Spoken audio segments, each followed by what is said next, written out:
You've been lied to. These bad actions are actually good for you. Daydreaming without focusing on something specific. It's a form of focusing in itself. Rebrand it as an impromptu meditation session. Taking breaks when you feel unproductive is actually healthy, even though many see it as laziness. I wish more people understood this.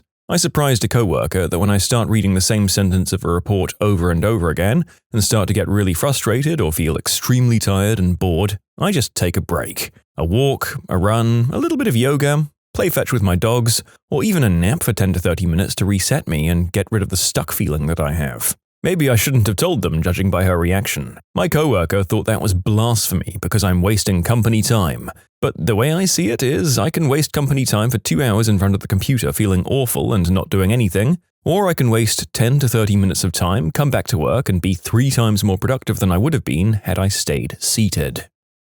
Frozen vegetables. A lot of veggies are frozen within hours of being picked. This locks in their nutrients and can be a better option than produce that's been in storage for weeks at a time. I don't know. In my opinion, you just can't roast them the same. So the trick is choosing vegetables that you'd only eat boiled and that taste the same if cooked from frozen or from fresh. Peas, green beans, and corn come to mind. I'm sure there's more. Steaming them has worked out great for me. If you let them defrost a day or so before, you usually do okay with roasting them too. Moisture is the big issue here. Leave it to thaw and drain as much as possible, and that should help. Being alone. Some days I prefer it. It's a nice mental health reset for me. If somebody treats me well, I enjoy their company. If someone treats me bad, I enjoy the chance to practice boundaries. If somebody avoids me, I enjoy alone time. So many things to watch, read, or tinker with. I think one that always surprises people is taking naps. A lot of people think naps are lazy or bad for your sleep schedule, but short power naps, like 10 to 30 minutes, can actually improve memory, focus, and mood. It's like a reset button for your brain. I envy people who can nap. It takes a minimum of 30 to 45 minutes for my brain to slow down and allow me to even try to sleep, so naps just don't work for me.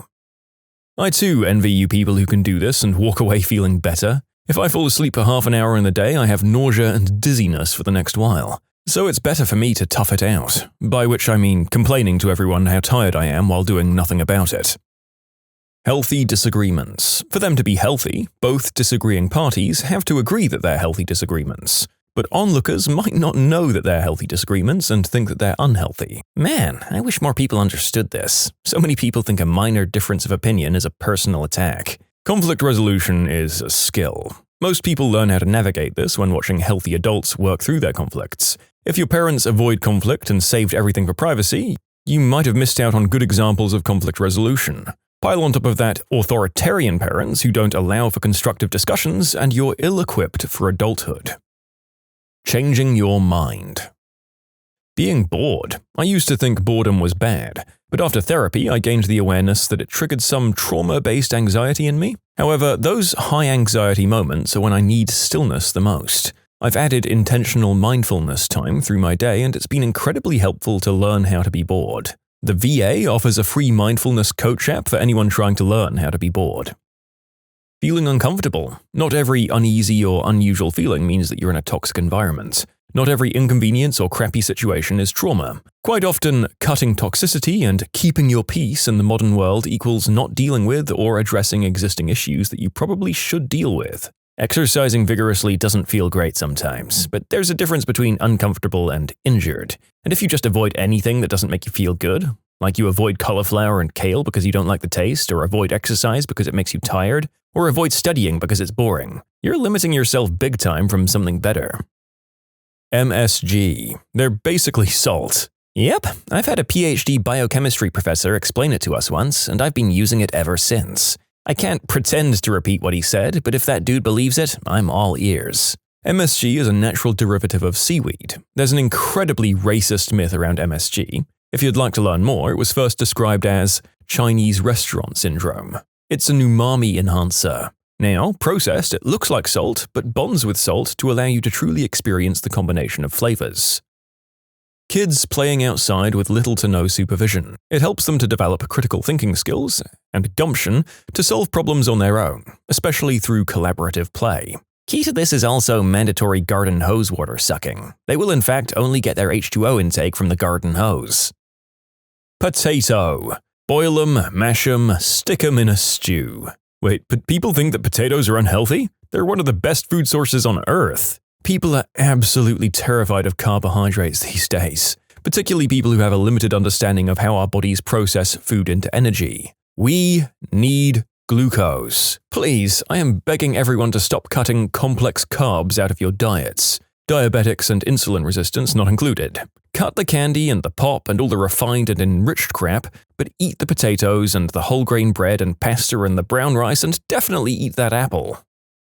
Going D&D, or Do Not Disturb, and deactivating social media.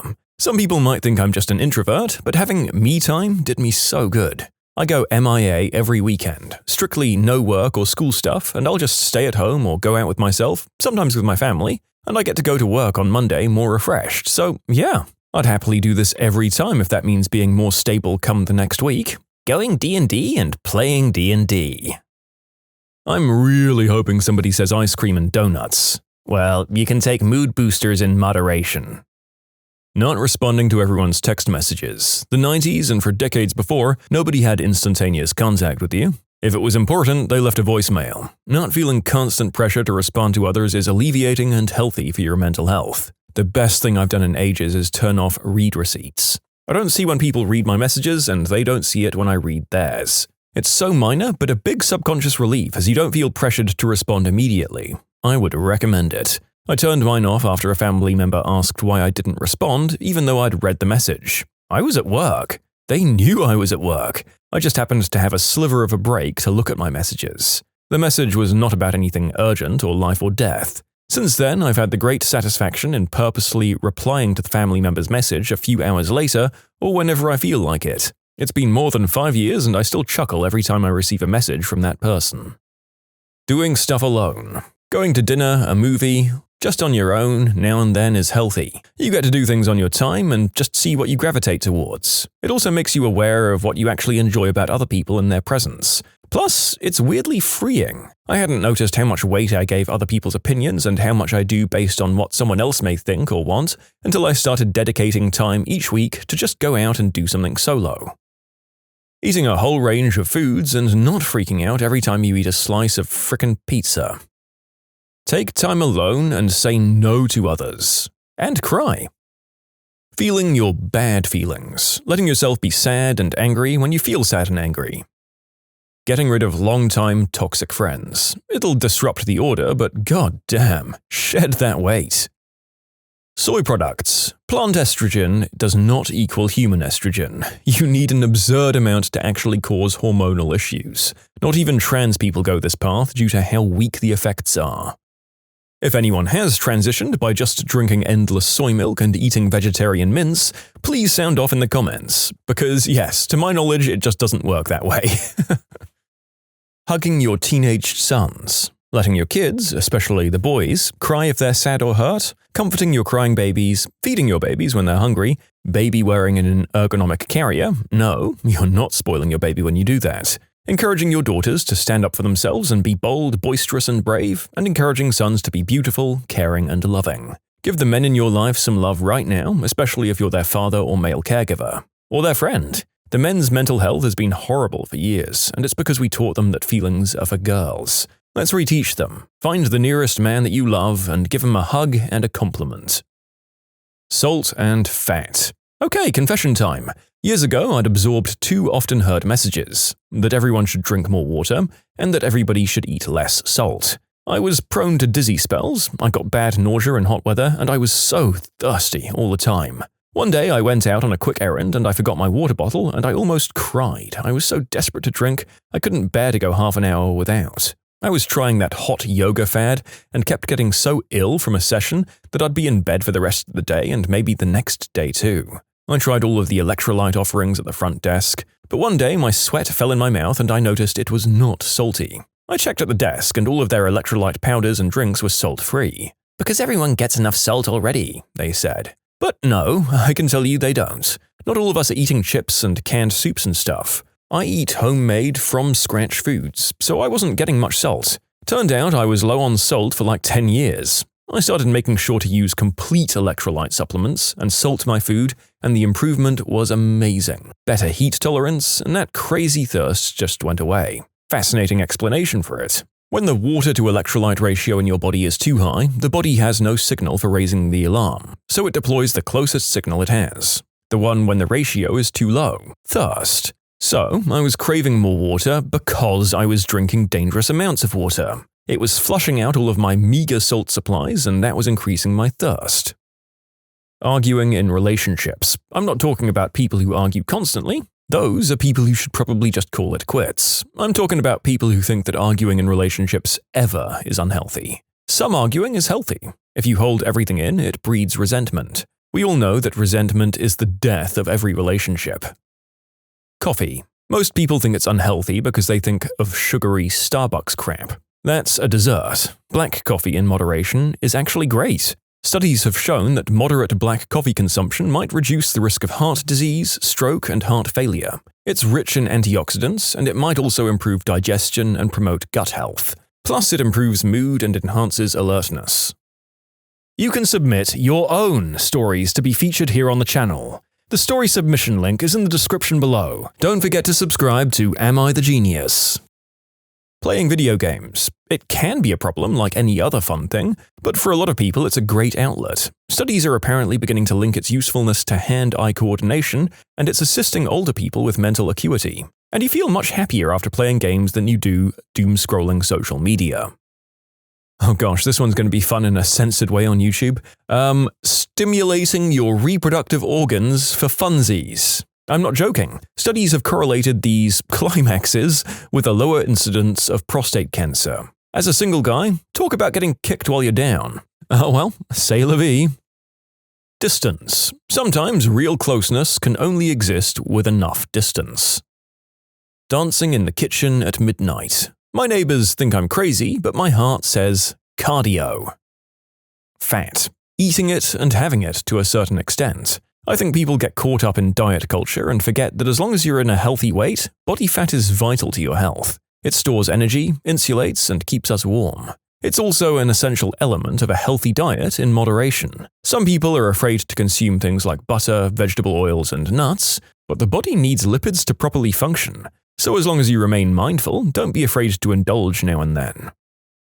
Seeing a therapist. It's healthy to see a therapist if your stress is feeling overwhelming or if there's some tension in your marriage. Whenever I hit my deductible and I'm not paying out of pocket, I get some therapy sessions in. It really can help sort out your thoughts or give you some tools to help you out. When we became parents, we were having some issues with each other, and a third party really helped us get things under control in our marriage. Better early than never. As a mental health therapist, I can't count how many times people felt shame just walking in the door. Our first couple of sessions became rapport building and helping them feel safe and free in our session. Vaccines. In the US, most people consider vaccines to be safe, with surveys showing that roughly 70 to 80% of Americans trust their safety and effectiveness. However, there's a notable loud minority, at around 15 to 25%, who express some level of hesitancy, often due to concerns about side effects, distrust of pharmaceutical companies or government, or exposure to misinformation. Still, vaccines are overwhelmingly supported and considered safe. Naps. People act like it's crazy, but a 20 to 30 minute nap is basically a reset button for your brain. Chocolate. Usually people think of chocolate and they think of fat and unhealthy, but there are some chocolates, like dark chocolate, that actually is pretty healthy to just eat in moderation. My dark chocolate bar contains 11 grams of fiber. Nobody can convince me it's unhealthy in any way. Carbohydrates. They get a huge negative image in the diet culture, but glucose is a primary fuel for your brain and necessary for all cognitive functions such as memory, attention, and more. So unless you're trying to completely shift your brain to ketone bodies, which are derived from fat, a balanced amount of carbs is good for you. Being single. I'll get shot down for this, but going to the pub. It's really healthy to be sociable, innit? Whole foods like full-fat milk, butter rather than some low-fat alternative. I've lost weight and I feel fuller since I've ditched the low-calorie, low-fat versions, and I've started cooking from a 1953 cookbook that belonged to my parents.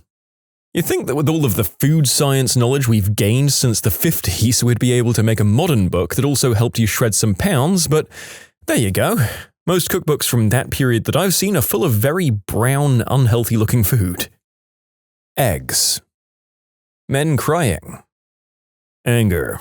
Anger is a bro. It's a warning sign that you, or something or someone that you care about, is being hurt or treated unfairly. Anger is a good thing, and it gives us energy to address what's wrong. We just have to be careful that we use that feeling and energy to address the problem and not just to lash out at others or cause new problems. Anger being a good thing is really a broad statement. It's not always a good thing, and it can be extremely toxic. It's okay to get angry at times, but there's nuance. I learned that anger is what we feel when a goal of ours is being thwarted or a boundary that matters to us is being violated. It can be our own boundary or witnessing somebody else's boundary being crossed. These are very important signals to pick up on. There's a lot of different angles to come at this from, but I think there's a bit of a problem in society because unfortunately males are conditioned to only express anger, not the more vulnerable emotions. So a lot of anger is actually some other emotion warped into a more socially acceptable form.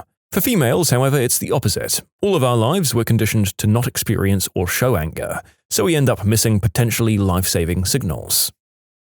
I started drinking electrolyte powders. Apparently, the most important thing is sodium. I always thought sodium was bad for you. Caffeine. Obviously, don't overdo it or don't consume if you have high sensitivity, but nothing wrong with having a cup of coffee every day. Talking to yourself.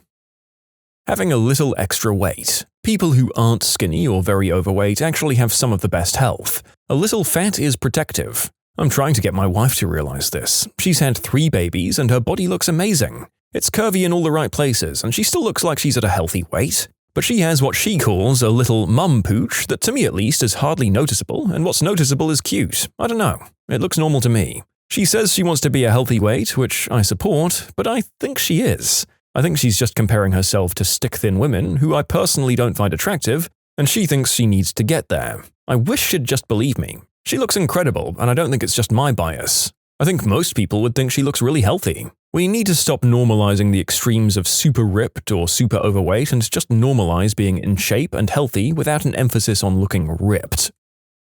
Spending time alone. Too much is a bad thing, of course, but spending a Friday night alone reading a book can be a good way to recharge, especially for introverts.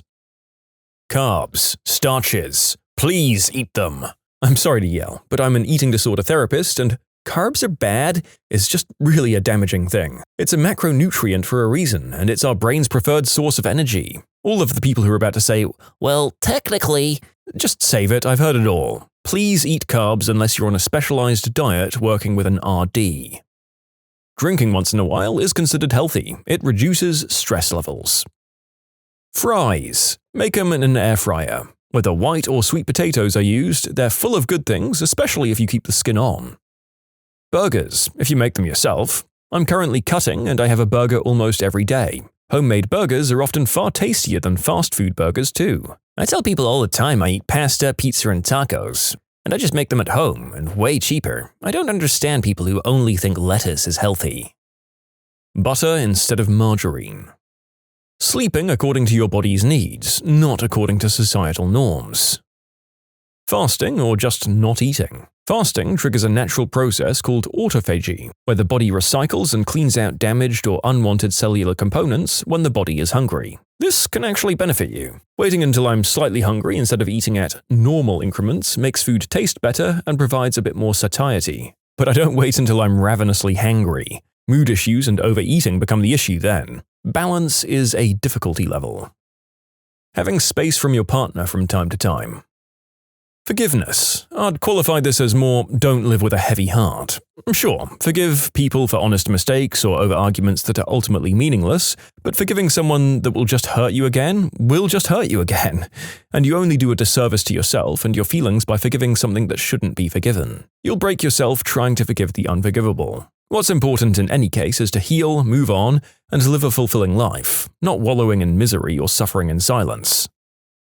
I have no evidence for this, and I'm not a nutritionist or a health expert, but I'll always believe that burgers aren't as unhealthy as everyone makes them out to be. You've got meat, a slice of cheese, lettuce, tomato, ketchup, pickle onion, and a bun. What's so unhealthy about that? I know ground beef can be a little fatty, but you can use like 90-10 or grass-fed or something. Burgers are deemed as so unhealthy, but I disagree. I think it's because fast food burgers have a bun that's got insane amount of sugar and there's a week's worth of salt in the meat and the bun and the side of fries. But pretty much all restaurant food has ridiculous amounts of sugar and salt to enhance the flavor, so still, not a burger-specific problem. Real sugar. Sugar isn't bad for you in moderation. Plus, lots of natural sugars can be found in fruits and such. After reading some of the American subreddits, people apparently think it's unhealthy to eat fruit or make juice out of just crushing fruit and not adding anything. Like, what the frick, guys? I can accept that maybe sugar-phobes or diet freaks could have come to that conclusion. I just hope that there aren't people out there who are exclusively avoiding fruit for the sake of their health while gulping down a box of Dunkin' Donuts Homer Simpson style. Not that anything would surprise me these days. Peanut butter. A spoonful counts as protein, right? Carbs, fat, and sodium. You need these to feed your brain and body to have it work properly. You don't need them in extra huge quantities or to the exclusion of other things that you should also eat, but you do need them. Don't demonize food or entire classes or categories of food. Time away from doom scrolling on Reddit. Eggs and cholesterol, fats, red meats, they're precursors to many important bodily functions. Dark chocolate in moderation, it helps with mood and heart health. Maybe they don't think it's unhealthy, but old people going to the gym and lifting weights. Even 90-year-olds can see massive strength gains from regular weight training, which bring increased quality of life. I hope it'll become more normalized in the future. Open dialogue and debating. I recently learned from some vintage magazines that smoking menthol cigarettes can really soothe the throat. This depends on the person and on their health, but for me it's not having breakfast. Most people think you need to have a good breakfast in the morning just to be functional for the day, and many people overeat way too much at this meal. For me, and for many others, having an empty stomach helps me stay focused and productive. It also helps to control my weight better. There are many studies on this which even lead to concepts like the now more popular intermittent fasting. People who have been straight up fired on the spot. What happened? Chef here. Got fired because I sent out a steak that had char on it. The only char on it was grill marks. Alright lady, you just saved me a huge mess.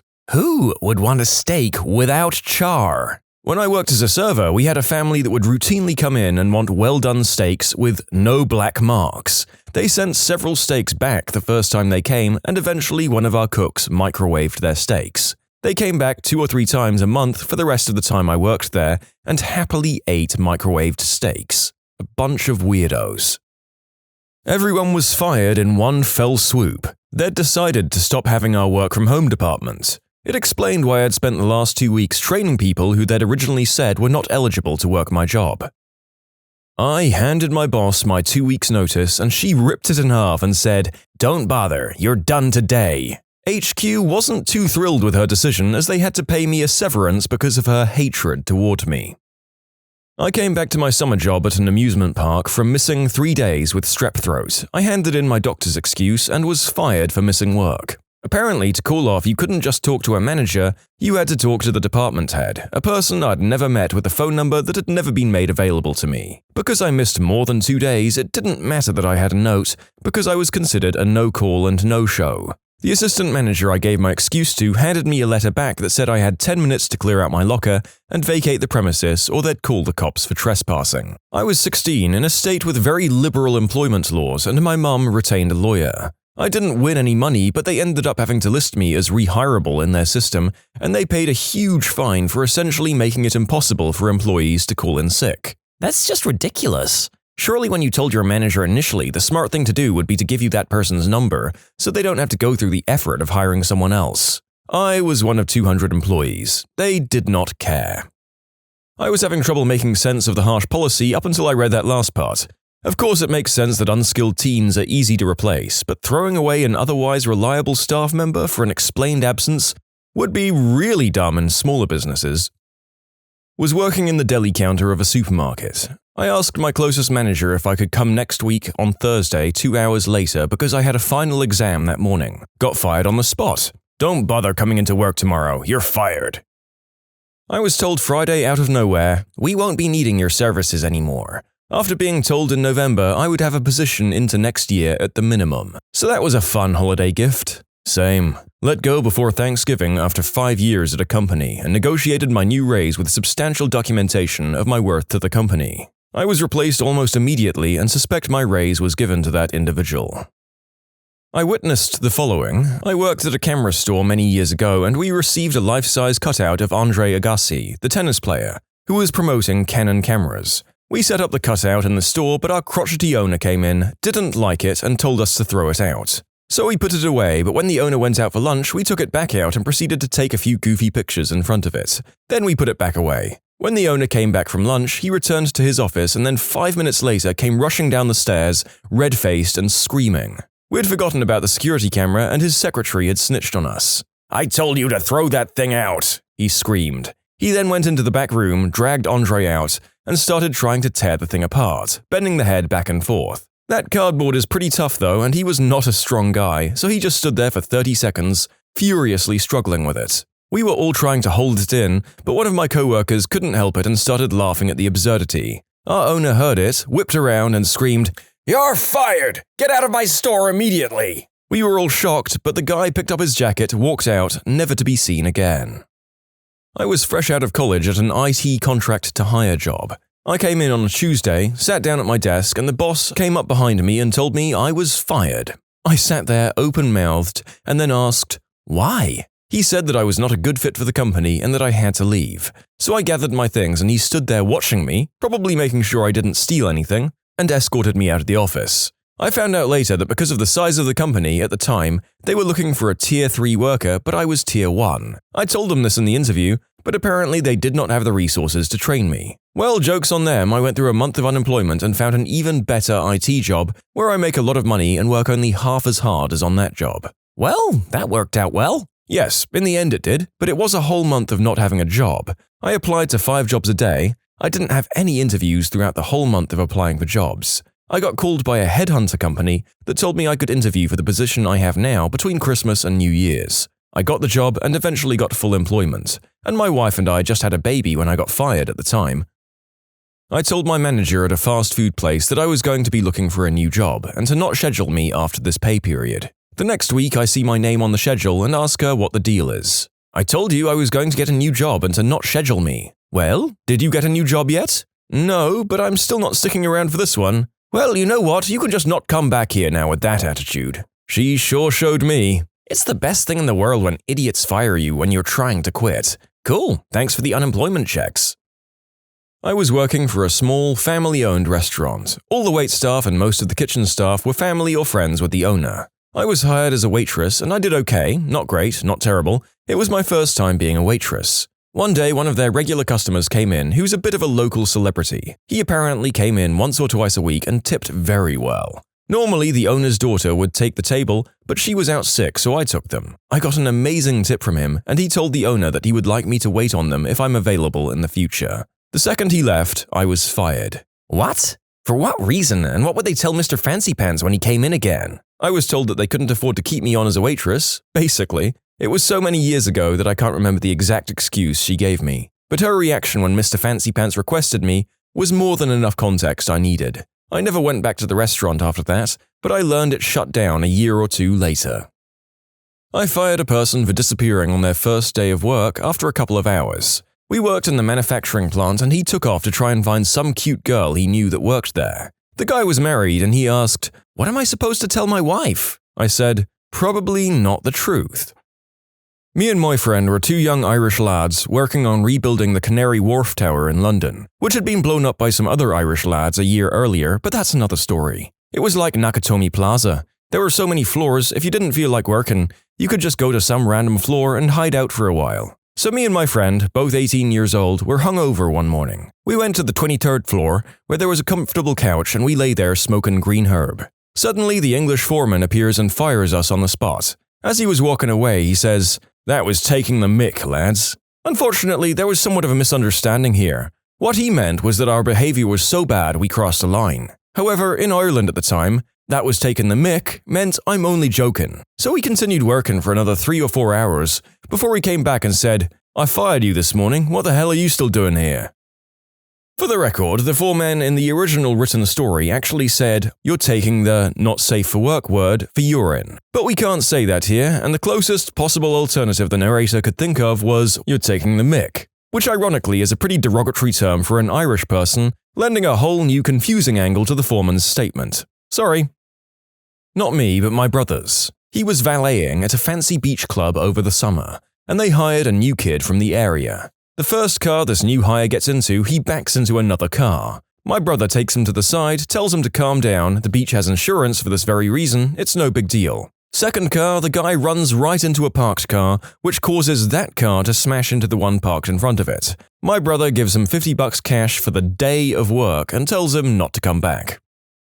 The summer between undergrad and graduate school, I was working in the customer service department of a Canadian department store. I got minimum wage plus $1 extra an hour because I was the only person capable of answering the phones in English and French. I asked for a Saturday off to attend my sister's high school graduation. They said, "What's more important to you, this job or the graduation?" I said, well, the graduation actually, particularly in the light of the fact that I was starting my second degree in another city about 10 weeks later. I got axed immediately. Well, good luck finding a bilingual Albertan willing to work for minimum wage plus one, you stupid eggplant suckers.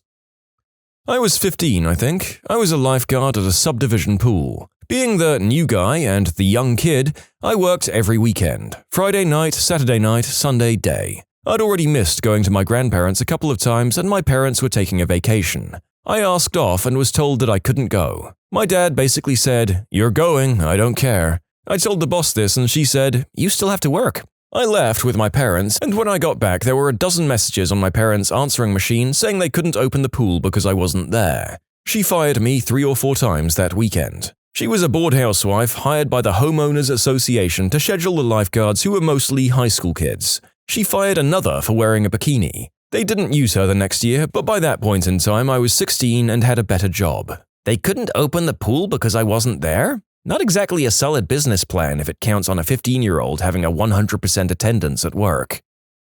You can submit your own stories to be featured here on the channel. The story submission link is in the description below. And if you want to listen to some vibey music in the background, check out easymode, also linked below, and subscribe. I was told that my position was being terminated, not just at our branch but company-wide, and was escorted back to my office to pack up my stuff. It wasn't dramatic or anything, but it was a shock. I didn't get to say goodbye to anybody. Just 2 days prior, I'd had my performance review and received glowing praise, while the entire time they knew they'd be letting me go in a couple of days. That's what bothered me the most.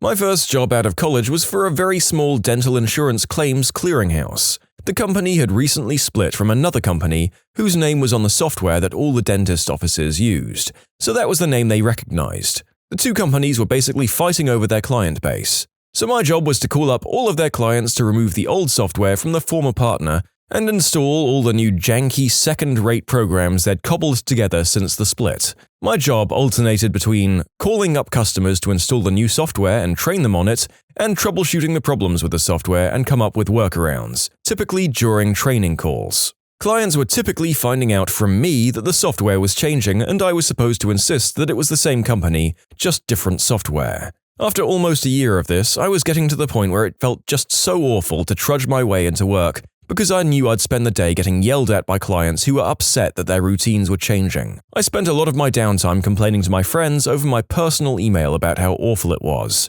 Probably not the best thing to do, but I was young. Well, one day I came back from lunch and found the door to my office closed and my boss standing there waiting for me. He showed me the emails he'd printed out from my personal email account with portions of conversations highlighted that he didn't like. I never used any names or revealed any company information, just my emotions while working there. He shoved the papers in my hands and said, "Explain this to me." I basically said I was having trouble with day-to-day grind, but he responded with, "I think it's time for you to find something else. Get out of here." Fine by me, I probably should have left before it got to that point, but hindsight is 20/20 and all that.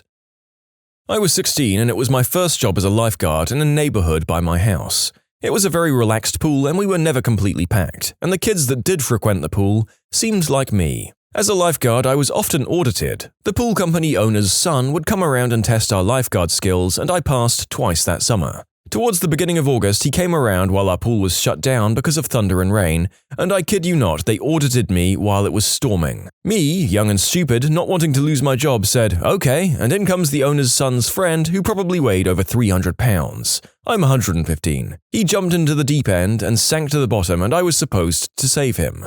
I tried and couldn't do it. He was dead weighting me, and I'm pretty sure he was pushing himself to the bottom, and rain was getting in my eyes and I was panicking because lightning. I came back up and I was fired on the spot. I got a call back later saying we'd love to have you if you took the training class again. The class was 10 hours, Friday through Sunday, 30 hours. I said no and hung up. Earlier this year, I was working in a chicken processing plant in the freezer section. We rotated through 4 tasks in this area: making boxes, packing boxes, labeling boxes, and stacking boxes. Now, I had no problem with this. It was easy, if boring work. What I did have a problem with was labeling the boxes. We had to stand in such a way that I was slightly bent at the waist the entire time, and for some reason this was causing a nerve to get pinched in my back. Tons of pain. I toughed it out for 2 weeks. After that, I couldn't take it anymore. I explained this to my boss. Told her that I'd gladly do a double on packing the chicken, everyone hated that part, if I could just not label the boxes anymore. Or I'd take a double making boxes or stacking boxes, didn't matter to me. Nope. Instead, I was fired and told to vacate the property. They wouldn't even let me sit in the visitor area until my ride arrived. Ended up spending 30 minutes standing in 27 degrees Fahrenheit weather on the side of the road waiting on my ride. Yes, I'm aware of the fact that firing me in such a way was illegal, and no, I couldn't draw unemployment. I'd only worked there for 2 weeks. Officially, I was fired for refusing to perform assigned duties. As for the company in question, Wayne Farms in Georgia. I won't give any more information than that, but if you live in Georgia, there's a good chance any chicken you've eaten from Zaxby's, Burger King, Bojangles, Popeyes, or Chick-fil-A has passed through one of their plants. I'm a security guard now. Pay isn't as good, but it's a lot less stressful. Plus, I no longer eat chicken, especially not fast food chicken, not after what I saw in that place. If you're in the southern states, do not eat fast food chicken. You know, I'm not sure I've read a single account from the people who work at these meat plants who say that they didn't end up not eating that food or becoming vegan afterwards. That should probably be a warning for the rest of us. Ironically, I was having a really positive day at work. I'd been there about 9 months and was starting to really hit my stride. I'd made some really positive improvements with production process and workflow. The company was better for my time there. My work actually resulted in them being able to eliminate an entire position, saving the company around 20 to 30K a year. Around 3 p.m., I'm called into our small conference room and told that I'm being fired for saying that I hate this freaking job and that I wasn't willing to go back into the warehouse and help out in the mornings. So I was caught completely off guard, and the fact that this was coming from the owner meant I knew that there was nothing I could say.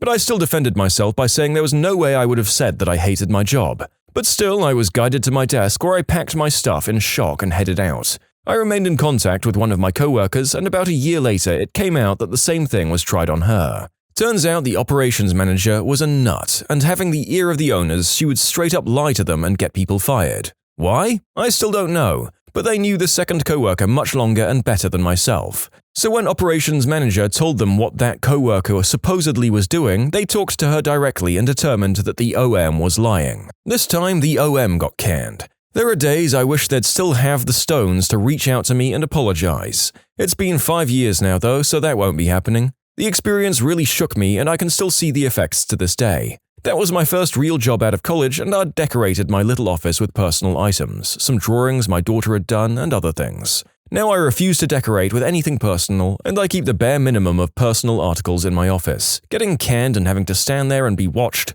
while I had to collect all of these personal artifacts was embarrassing and humiliating. I don't plan on being fired again, but if needs be, I can grab 1 or 2 things, tops, and walk to my car. I forgot to pay for a hot dog I ate the previous day of work. I had the money to pay, and I would have if they'd asked me to. It genuinely slipped my mind, but the manager was treating me as a serious thief. Kinda sucked, but the job was pretty terrible too. Retail usually is. I should probably clarify that some of my coworkers had had this happen to them before I was fired, but the difference being was that they got warnings. It doesn't bother me much because that manager was actually pretty scummy in the long run, and she lost the majority of her employees about a week after I was fired. 17, still in high school. I was hired as a custodian for a hotel and was asked to clean the pool. I was asked to backflush the system to clean the filters, which involves turning the pumps off and closing pipe valves. Well, there's about 20 valves, but only 3 needed to be closed. I thought I did them right. I went to open the filter on the pump and boom! The cap shot off and water started dumping out of the pump. The pool maintenance room is in the basement next to the pool, so it'll dump the whole pool if it's not stopped. I panicked and tried forcing the cap back on. Ran upstairs and through the hotel completely soaked. It was the weekend, so my boss was off. Took him about 20 minutes to reach and get him to the hotel to help me with the system. In the end, there was probably a foot of water flooding the floor. It damaged the water heaters, got into the furnace, maintenance office, and phone system. Not sure on the damage cost, but it had to be in the hundreds of thousands, if not over $1 million. I was promptly fired by the hotel manager. I hated my last job. My coworkers were all right, but the guy over my department was a real butthole. Well, the time finally came after many years. I got an offer and of course I said yes. I'd been plotting this moment. From my backpack, I pull a sympathy card that I'd been holding onto for a while. On the front, "In memories we find comfort, in time we find peace." On the inside, "So sorry for your loss." I sign my name, add a date for now plus 14 days. Hand it to the boss man. Now, I know for a fact that boss man would find it hilarious if this had happened to literally any other boss person in the company. But he had several sticks up his butt, so he fired me, told me, "Hands off the computer," yelled for a bit, insulted me several times, then walked me out the door. The company lawyer called in short order, "We've accepted your 2 weeks' notice. We don't require you to serve those 2 weeks, but you'll get paid for it." I guess the whole "you need to learn about your actions have consequences" bullcrap that the bossman tried to pull when I submitted my notice kind of backfired on him. The bossman in question had a habit of yelling at people in exit interviews. I like to think they didn't schedule one for me because he knew I wouldn't put up with it. I was 16 and working as a dishwasher at a summer tennis camp at an exclusive tennis club. The owner of the club was upset that I hadn't taken all the trash out. I explained to him that the dumpster was full and overflowing. He told me that I needed to climb into the dumpster and jump up and down on the trash to create more room for it. I said that I wouldn't do it. He told me that he wouldn't ask me to do anything that he wouldn't do himself, so I said, "Fine, I want to see you climb into the dumpster and start jumping up and down." He fired me on the spot. For those of you that agree with the owner, you should really check up on how OSHA and the health department would feel about this. What was the most embarrassing public tantrum you've seen a grown adult throw? My first job in high school, working at an ice cream parlor. We had 3 sizes, 2 scoops, 1 scoop, and child size. Why it wasn't just large, medium, and small? Don't ask me. One day, a guy that had to be well into his 80s slowly walks in. It was an early afternoon before the typical rush at night, so he was able to walk right up to the counter and stare at our board of flavors, toppings, etc. You can see on his face he's getting irate for some reason. He's pacing quicker. Here and there you can see his mouth open to talk, but he doesn't. And then finally he speaks. "I want your smallest ice cream, but it's absolutely demeaning that I have to order a child size. I'm a grown man. I have children and grandchildren of my own."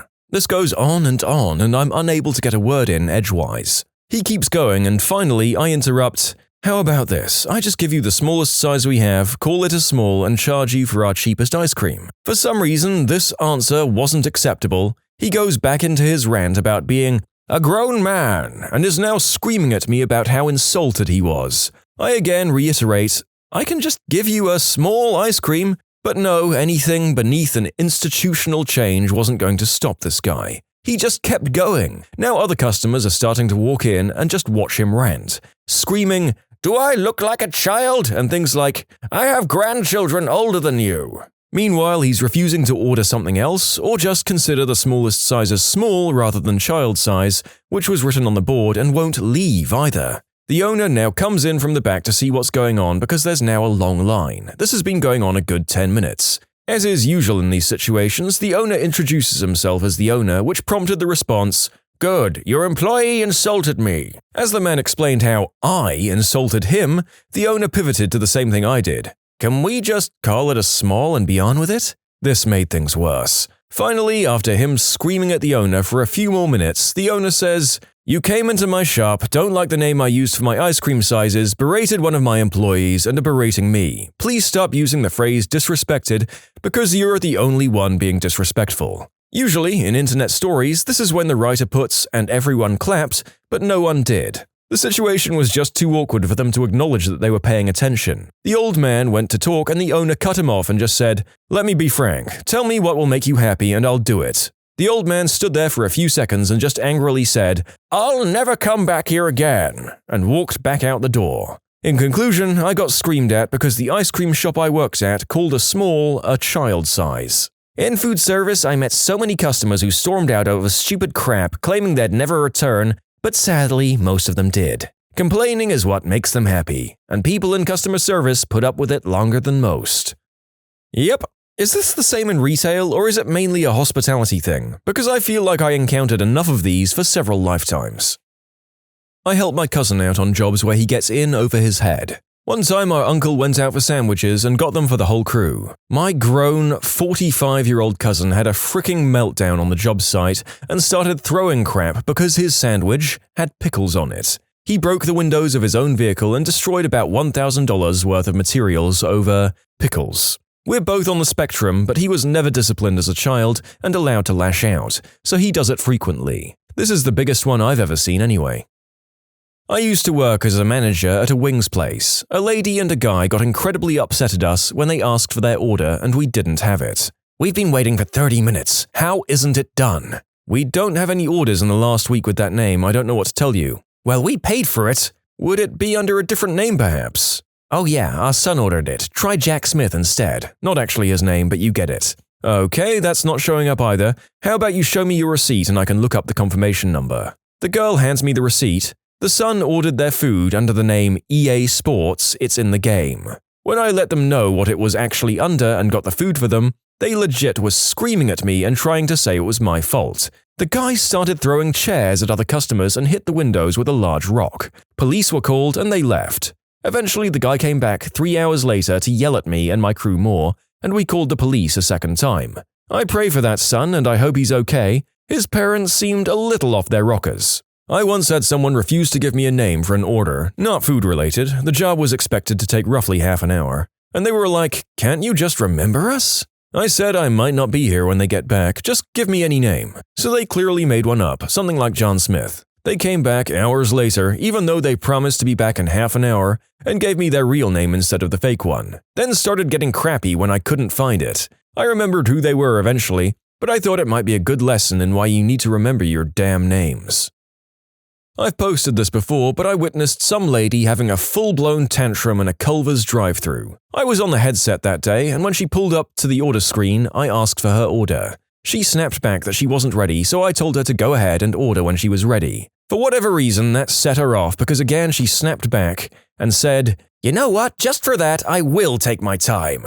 She sat silently in her car for a few minutes and I could hear the cars behind her starting to honk. The car directly behind her must have caught on to her just sitting there refusing to order, so he pulled around her, drove up to my window and asked if he could order directly from me. The other cars in line must have noticed as well, because when I handed him his receipt, they began to pull in front of the lady refusing to order and started a new line at my window ordering directly from me. The lady who refused to order went absolutely bananas. She laid on her horn, grabbing her steering wheel and started thrashing around, shaking her car violently, screaming at the top of her lungs that people were cutting in front of her. She eventually drove around to my drive-thru window, gave me the finger and did a burnout. I think that was the biggest tantrum I've seen an adult throw. I love imagining these people relaying stories like this to their loved one. "You won't believe how that B-word at the window told me to, checks notes, order when I was ready." Unfortunately, my grandma is one of these. She of course changes the tone of everything, so instead of, "Just let me know when you're ready to order," it's,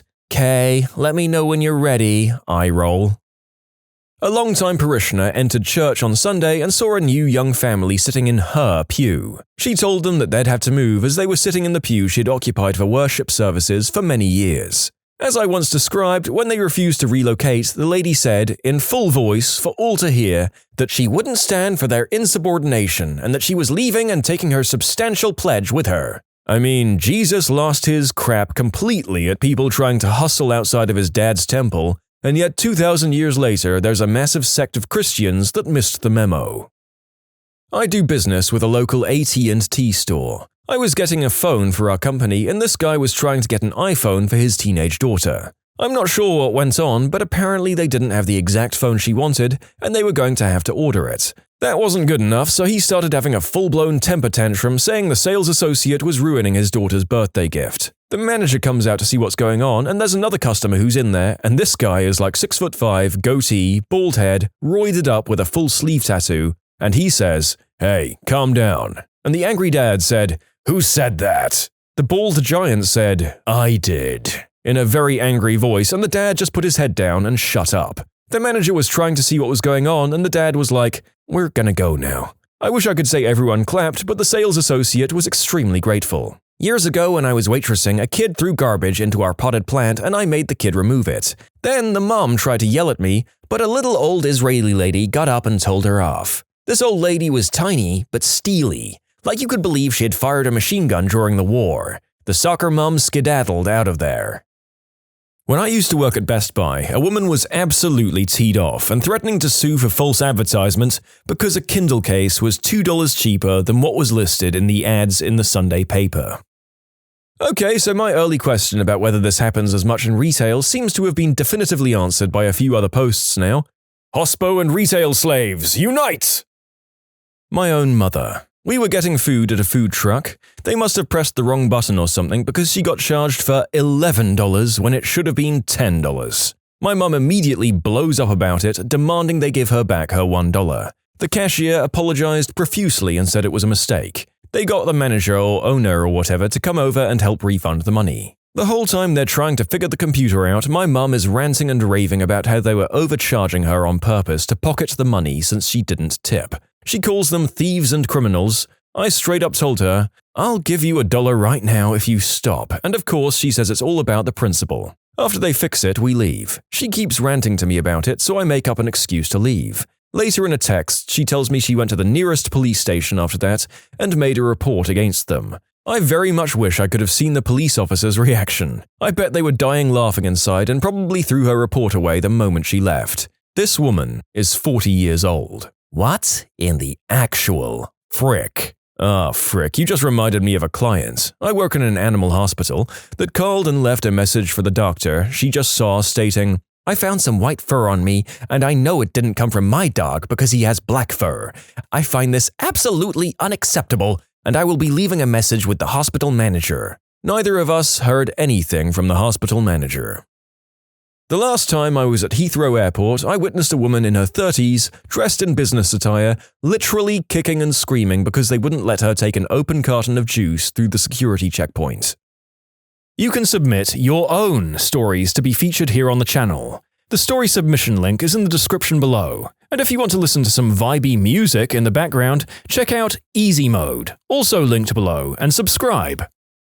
My sister had the worst temper of anyone I've ever known. We were at the drive-thru at McDonald's. She had ordered McNuggets with barbecue sauce. When we got to the window, she was handed the nuggets but no sauce. She just sat there staring expectantly at the cashier. Finally, she said, Well, are you going to give me my sauce or what? The cashier turned to the side, away from the window, and my sister said, Excuse me, are you deaf? Where's my sauce? The cashier said, I'm getting it. The cashier handed over fistfuls of sauce packets and didn't do it in a friendly way. So my sister threw half of the packets directly at the face of the cashier and called her the B word. Then she drove out of there like a bat out of hell. I absolutely hated going anywhere with my sister because she regularly caused a scene over the dumbest things. I have a friend that's similarly embarrassing no matter where we went. The hardware store won't cut the eaves shorter? The frick is wrong with you? Don't you know these won't fit in my fricking car? The ice cream place didn't have any hot fudge ready? What kind of fricking idiots are you people? I stopped hanging out with her because of that. I was at Friendly's with a group of friends. One of them brought their boyfriend with them. We all got our treats and sat down. This dude comes up to us and says, Do you think I should complain about the slushie not having enough syrup? We all kind of agree that sure, it's okay to see if they can do something to fix it. He goes up there and talks to the girl at the register. I couldn't make out everything, but essentially she told them that they made it the way they were told and she couldn't do anything. He takes what remains of his slushie and slams it on the counter, getting it everywhere. He yells at her that she can take the drink back then. A manager tells him that he's got to go. We were all just in shock. I didn't even know where to put my face, I was so embarrassed. Him, on the other hand, he wasn't ashamed at all. My friend defends her boyfriend, saying that it wasn't a big deal and they should really have fixed his drink. Customer service for a doctor's office credit card program. Spent 45 minutes trying to help a doctor change his password. I couldn't actually help them because every time I would tell them to do something specific, they would do this stress, sigh, sobbing kind of thing. Would remind me every 30 seconds that he went to school for 8 years so he wouldn't have to deal with this. Mind you, he was clearly in his 20s and 30s, not an old guy that has an excuse to not know how to do it. After the 45 minutes of this rotation, he finally passed the phone to his receptionist. We shared a laugh over his attitude, and we reset the password in 30 seconds. As someone else who's worked tech support for doctors' offices, I feel this pain so deeply in my soul. I honestly have begun to wonder if you can't keep up with technological advancements required for your job, like EMRs and password requirements, how in the heck am I supposed to believe you can keep up with medical advancements too? Yikes. I've seen a stranger throw a tantrum because he didn't know what to order for breakfast, asked for input, but for some reason got angry when our cashier suggested a breakfast sandwich. My uncle threw a tantrum and stormed off to bed because he was the first person out when we were playing Monopoly. The following night, he again was the first person out, but instead of storming off to bed, he sat there and sulked because, and I quote, "Last night I didn't get any. I wonder why." First out in Monopoly is better than winning, actually. I sell safety equipment to major companies. You have to have paperwork to get discounts for this stuff. I've had multiple grown men come in, tell me they work for X, and they want the company discount. I tell them I need their forms, and they begin throwing a fit. They throw around the whole, "Do you know who I am?" bit, and get even madder when I do not in fact know who they are. If you were such a big shot, why don't you have the form? At the Burning Man entry gate, we take special delight in making sure that the privileged jerks follow the rules. Since we're the ones in control, it's more like malicious bureaucracy than malicious compliance, but the stories are similar enough. Most of these morons are no-name DJs and artists. No, we will not call the boss of Burning Man because you said you're friends with her. So we have a saying, "Do you know who I think I am?" I don't know who thought that trying to heft around your minor celebrity status to a bunch of free spirits in the desert would go well, but they fully deserved all the sarky treatment they received.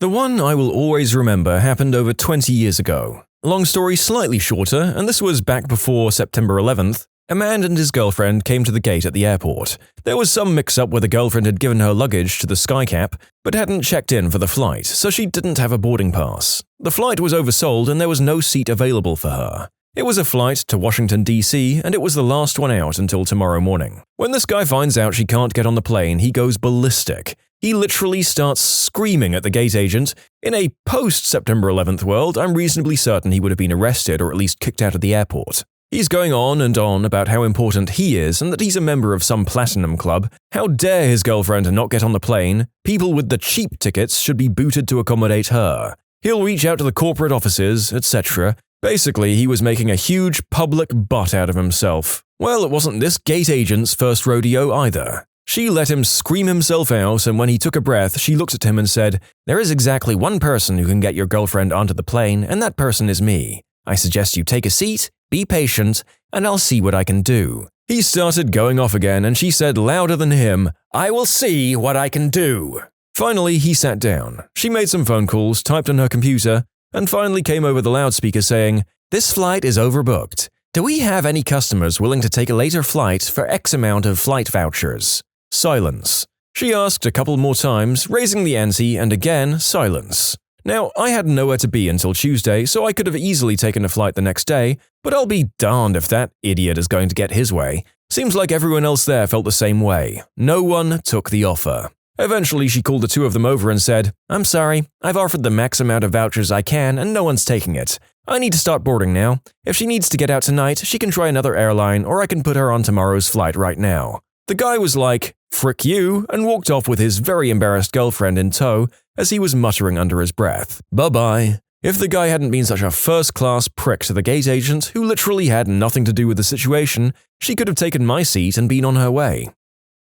Oh man, I've been dying for a question like this. Does anyone remember the Rick and Morty Szechuan sauce release at McDonald's a few years ago? Anyways, my friend loves the show, but couldn't go due to work, so I went to try and get some for him. There was a line of people who'd been waiting for a while. Apparently, some of the workers gave them out to people in the drive-thru, so they were all out and all they had were posters. A couple of guys were throwing complete temper tantrums and screaming and cussing out the workers for not properly handing out the sauce packets.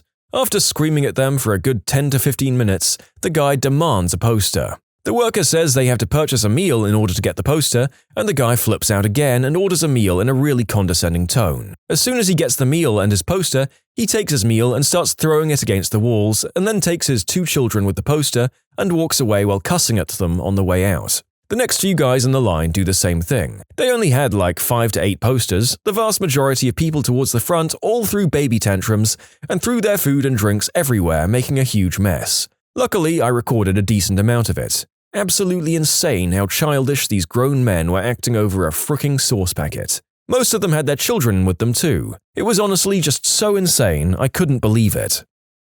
I worked at McDonald's in high school. There were a few, but one stands out above all of the others. It's lunchtime and we're busy. The Filet-O-Fish is not a particularly popular sandwich, so we only ever had a couple of pieces of fish ready to avoid having to throw them away. A guy comes into the drive-thru and orders 4. I kid you not, as his order is popping up on our screen, the whole timer for the 2 fish we had already made was going off. We have to fry 2 regardless, so we decide to just make all 4 fresh. The manager apologizes and tells the guy to pull forward and wait. He's not happy, but he does. Meanwhile, we keep serving people who didn't order fish. After the third car or so gets their order and leaves, the guy is in the lobby demanding to see the manager. He wants to know why he's still waiting since we're clearly serving other people. The manager explains that none of these people ordered fish and that the fish will be ready in a few minutes. Apologizes again for the wait. The guy is teed off. He starts yelling about how it's ridiculous that we have no fish ready. The manager explains how the whole timer went off and she wasn't about to serve anyone expired food. Since we had to make a couple anyway, we're making you all 4 fresh. Most people would be happy that they weren't served questionable food, but not this guy. The guy went ballistic. He started yelling about how we should have served him the 2 we had and we shouldn't serve anyone else until his order, blah blah blah, you get the idea. Then he threatens my manager with physical violence if he's not served his order right now. She tells him he needs to go out to his car right now or she'll be calling the police. The guy storms out of the restaurant, slamming the door so hard behind him that he broke it. A few seconds later, we hear screeching tires as he leaves the parking lot without his fish. My father. Probably more to do with the fact that I was related to him and it ruined a day trip, but here it is. So at the time, we, mother, father, teenage brother, and preteen me, lived close to a great beach and there was a small amusement park next to it. A variety of issues meant going there as a family for a day out was a special treat, and something that was highly anticipated. We hadn't decided if we'd do the beach, doing some boogie boarding, or the amusement park, water slide, and crazy golf. So we took the boards with us, but in the end decided not to use them. This was very bad. My mother was a deficient human being for bringing them with us and committing the crime of bringing unnecessary items on a day trip. In the car park, in full view of everyone, there he was, screaming. He threw his hat on the ground and was jumping up and down, clenching his fists as if he were having a vertical seizure. Of course, we knew not to say anything because he would just become violent, and we had to walk on eggshells for the rest of the day. I have since gone no contact with him, and he was shocked, convinced that someone had manipulated me into it, because he never did anything that would make someone not want to be in a relationship with him. What is the most awesome way you saw someone quit their job? One of my cooks calmly walked to the ice machine in the middle of the shift. I didn't think too much of it until he came back with a bucket of ice and dumped it in the fryers. The entire kitchen went dead silent for what seemed like forever. Then all of a sudden, the low boiling noise started. Within seconds, the fryers are throwing boiling water all over the place. About 30 seconds later, they catch on fire, and the fire suppression system goes off. It sprays a 6-inch layer of foam everywhere. The guy walked to the microphone in the kitchen and calmly says, "F all of you, I'm out." We had to shut down for 2 days to clean up the mess, and the cook was arrested and sued. It was epic, but it couldn't have been worth it in the end. Working at a movie theater just kept popping popcorn, like overflowing onto the ground. Didn't even look away until the manager said, "You're fired." I worked at a movie theater in high school. One of the other kids who worked there was getting super sick of our mostly insufferable, greasy-haired, limping whale of a boss. So one day, our boss asked him to clean out all the garbage in the back room, and he drops his pants to the floor, throws 2 birds in the air, and quits. Then he walked out from behind the counter, through the lobby full of guests, to the parking lot with his pants around his ankles and his middle fingers in the air. Most hilarious crap I've ever seen. Friend works at a major shopping center in a deli. It was his last day anyway, so he wasn't exactly trying to get fired. He changed one of the signs on the trays of meat to hand-strangled veal. Not one person noticed all day. I had just walked into a Taco Bell about a minute before where someone quit on the spot and freaking trashed the place. I mean food and cups and bags and drinks all over the place behind the counter. One worker girl was frantically on the phone with the police, just freaking out and saying, "He trashed the place! He trashed the place!" Needless to say, I did not get my bean burrito. Worked at a restaurant a few years ago that was the pits. It was a terrible place to work, but the tips were great, so I stuck with it. One guy had had enough of it after his paycheck bounced, so he went into the manager's office, looked her square in the eye and said, "I quit, you frickin' B-word," and placed his apron on the desk. As he was walking through the kitchen, he took one of the sacks of flour we used to make dough with, threw it over his shoulder and said, "This is mine," and walked out. Although the man's defiance is admirable, some of the follow-up questions make a valid point about his choice of plunder. One commenter summarizes the points nicely. "If you're going to appropriate food in lieu of your paycheck, I suggest you raid the filet mignon and the saffron, not the flour. There's nothing worse than getting a paycheck and it gets fricking denied. I usually just take my check straight to the bank my boss uses and get cash, then put it in my bank that's further away later on in the week. I'll never forget sitting at the drive-thru and the lady coming back to the window and saying, 'Sir, your boss doesn't have enough money in his account to cover this.'" Some background first. I worked at a company that had an owner who was not paying people for their final 2 weeks when they resigned. I was one of those who got stiffed, later got my pay when the state intervened. After I quit, a former employee of mine, a tech writer working on a big project from his home office, decided that the missed and late paydays and horrible treatment from the owner was enough. He decided to quit without notice. He gathered up all the equipment that the company gave him and he took it into the office. He dropped it on the floor and said, "I'm out, B-words." One of the directors asked him if he was going to be available for any transition or other information exchange, to which he replied, "When you pay all the people who've left and still haven't received their pay, I will transition knowledge." To my knowledge, that transition never occurred, yet he received his final 2 weeks' pay and unpaid vacation without issue. Go figure. The Philly Run. A friend worked in Northern Virginia at an office job he hated. On the day he decided he was done, he clocked in, left, drove to Philadelphia over 2.5 hours for a cheesesteak, returned to the office job and clocked out.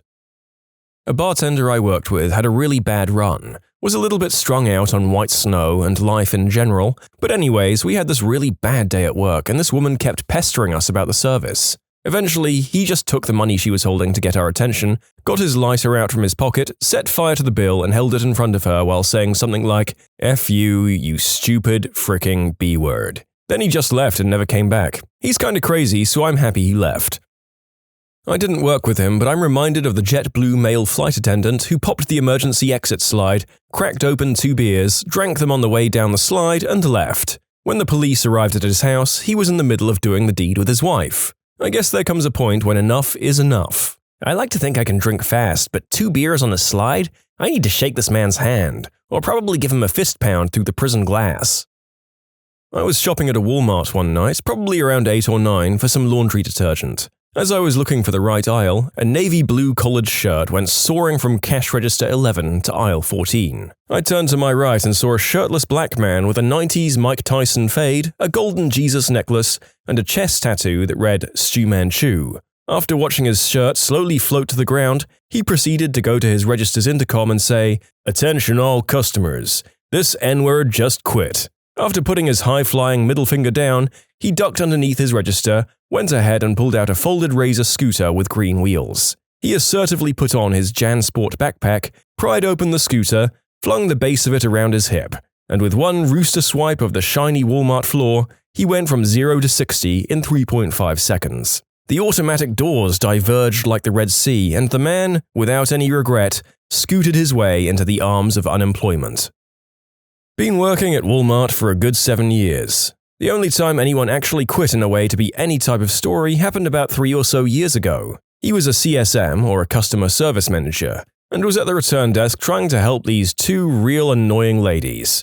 They were trying to return something with no receipt. Problem besides the missing receipt was you could tell the item was bought many, many years ago. So once he declined it, they started to cause a scene, making fun of him for working at Walmart and saying he wasn't going anywhere in life, etc., etc. What they didn't know was Walmart was actually his second job, and he actually worked for some government branch.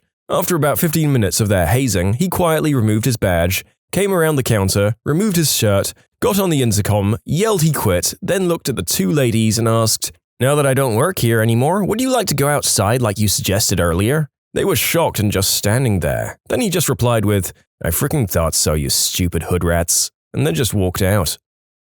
While I was working a crappy dishwashing job part-time, one of the other guys who did the shift before me was pretty scummy. Imagine your stereotypical British chav, and it was exactly him.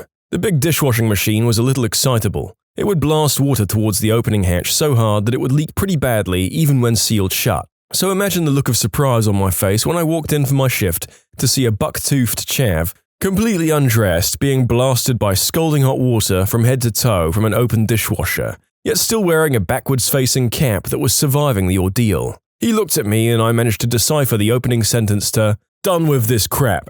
Still undressed and soaked, he confidently strode to his Mini Cooper and drove home.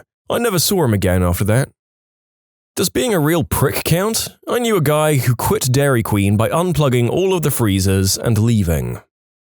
At my last job, I was working for a telecommunications company which essentially required us to work tons of overtime. I averaged 85 hours a week over a 5-year period. The money was amazing, but the job burned people out. There was one guy, John, who was married to this awful woman. She was clearly cheating on him, she wouldn't work, but he didn't want to leave her because of their kids. As a way to hide from the rest of his life, he was there for 16 years and was an exemplary employee. One day, the guy comes into work dressed in flip-flops, a Hawaiian shirt, and shorts. Dress code was slacks and a company button-down shirt. He drops his set of company keys and his company phone at the manager's desk, was an open bullpen so everyone could see, and said, "Well, the old lady got killed in a car accident yesterday, so F this job and F all of you. I quit." He then gave the boss's boss, who was a real butthole, a 2-finger salute and walked out. He was the longest tenured employee they'd ever had. Everyone knew his situation and we all felt bad for him. The boss still gave him a good reference because, as he explained it, everyone has a breaking point. John reached his many years ago. He was given a gift from God in that car accident. Why would I take that away from him? My old boss was a cool dude who smoked a lot of green herb to deal with the stress of that job. That is grim as all heck, but I'm happy for John strolling into the sunset. Also, my long complaint about hospitality hours rarely reached 85 hours a week, and I was done with that after a year. Don't know how these guys blue-pilled themselves into 5 years of that. Co-worker was on his last weekend shift and had already landed a job elsewhere. He never got along with management, but he did his job very well. Call center type of work with 24/7, 365-day support. We have 4 people that work on the weekends, and you have to scan your ID badge and then immediately punch in your 4-digit code. The doors were so scumbaggy that people on the weekday shift would just enter through the main lobby rather than fight the doors. Well, according to his story and the security tapes that support his story, it went down like this. He arrived at 7:50 a.m. and tried to punch in his card. Failed the first time, no big deal. Second attempt was a fail. After his 5th try, he said he became so enraged that he decided to roundhouse kick the keypad. This put a huge hole in the wall. He calmly reached into the wall and scanned his badge and punched in his code. The door opened perfectly. He worked Saturday and Sunday, came in Monday to pick up his check and was promptly told that it was being held for damages to the property. Funniest story ever, especially watching the tapes. It should be noted that he'd had McDonald's for breakfast and had to drop the biggest deuce ever. So waiting for the door to cooperate was apparently not an option. In conclusion, co-worker freaked out at the keypad and roundhouse kicked it. You can submit your own stories to be featured here on the channel. The story submission link is in the description below. And if you want to listen to some vibey music in the background, check out easymode, also linked below, and subscribe. I was bartending at the time. One of our bosses had bushy red hair. One night our general manager told him he needed to get a haircut. He proceeded to get quite drunk after work and showed up with a shaved head and a Ziploc bag full of his hair, which he slid under the door to the office. This happened at a Best Buy I was working at right before I started. The story goes that a woman was at the Geek Squad desk yelling at one of our agents, telling him how bad he was at his job and just being a general B-word. After about 15 to 20 minutes or so of him trying to explain what was wrong with her computer and putting up with this behavior, he finally just snapped. My general manager was standing next to him, so he turned to my GM and said, "I quit," then turned back to the lady with enough volume so that the warehouse team could hear him clearly on the opposite side of the store and yelled directly in her face, "Ma'am, you're such a frickin' C-word," and then left forever. Legend has it that in certain parts of the store you can still hear the C-word echoing around the walls. Another time as an assistant manager of a retail outlet, I was passed up for manager yet again, and a drinking buddy of the regional manager got the manager job with 0 experience. I'd already been running the store alone for a few months since the last manager quit. I made sure I had all the keys. The next morning I ordered an Egg McMuffin meal and a coffee and I sat and watched the entire mall open except for our store. A few hours later I got a call. "Yep, I know the store is closed." "I know, because it can't possibly open because I quit." I'm watching the store right now. Definitely closed. They lost most of the day's sales. Screw them. Not really ballsy, but by far one of the funnier things I've ever seen. I was sitting in McDonald's enjoying some chicken nuggets sometime at night when one of the workers starts yelling and tromping around. He tires himself out pretty quickly and leaves with an adamant, "Screw all y'all." Not 5 minutes later, he walks back in and says, "I bet y'all didn't think I was coming back." He keeps bragging about his stellar achievement and then slowly slips in to one of the workers, "Hey, what time are you off? I need a ride." I lost it at that. In conclusion, McDonald's worker quits, leaves in a storm, then walks back in asking for a ride when he can't find one. In all fairness, not many people can work at McDonald's and afford a car.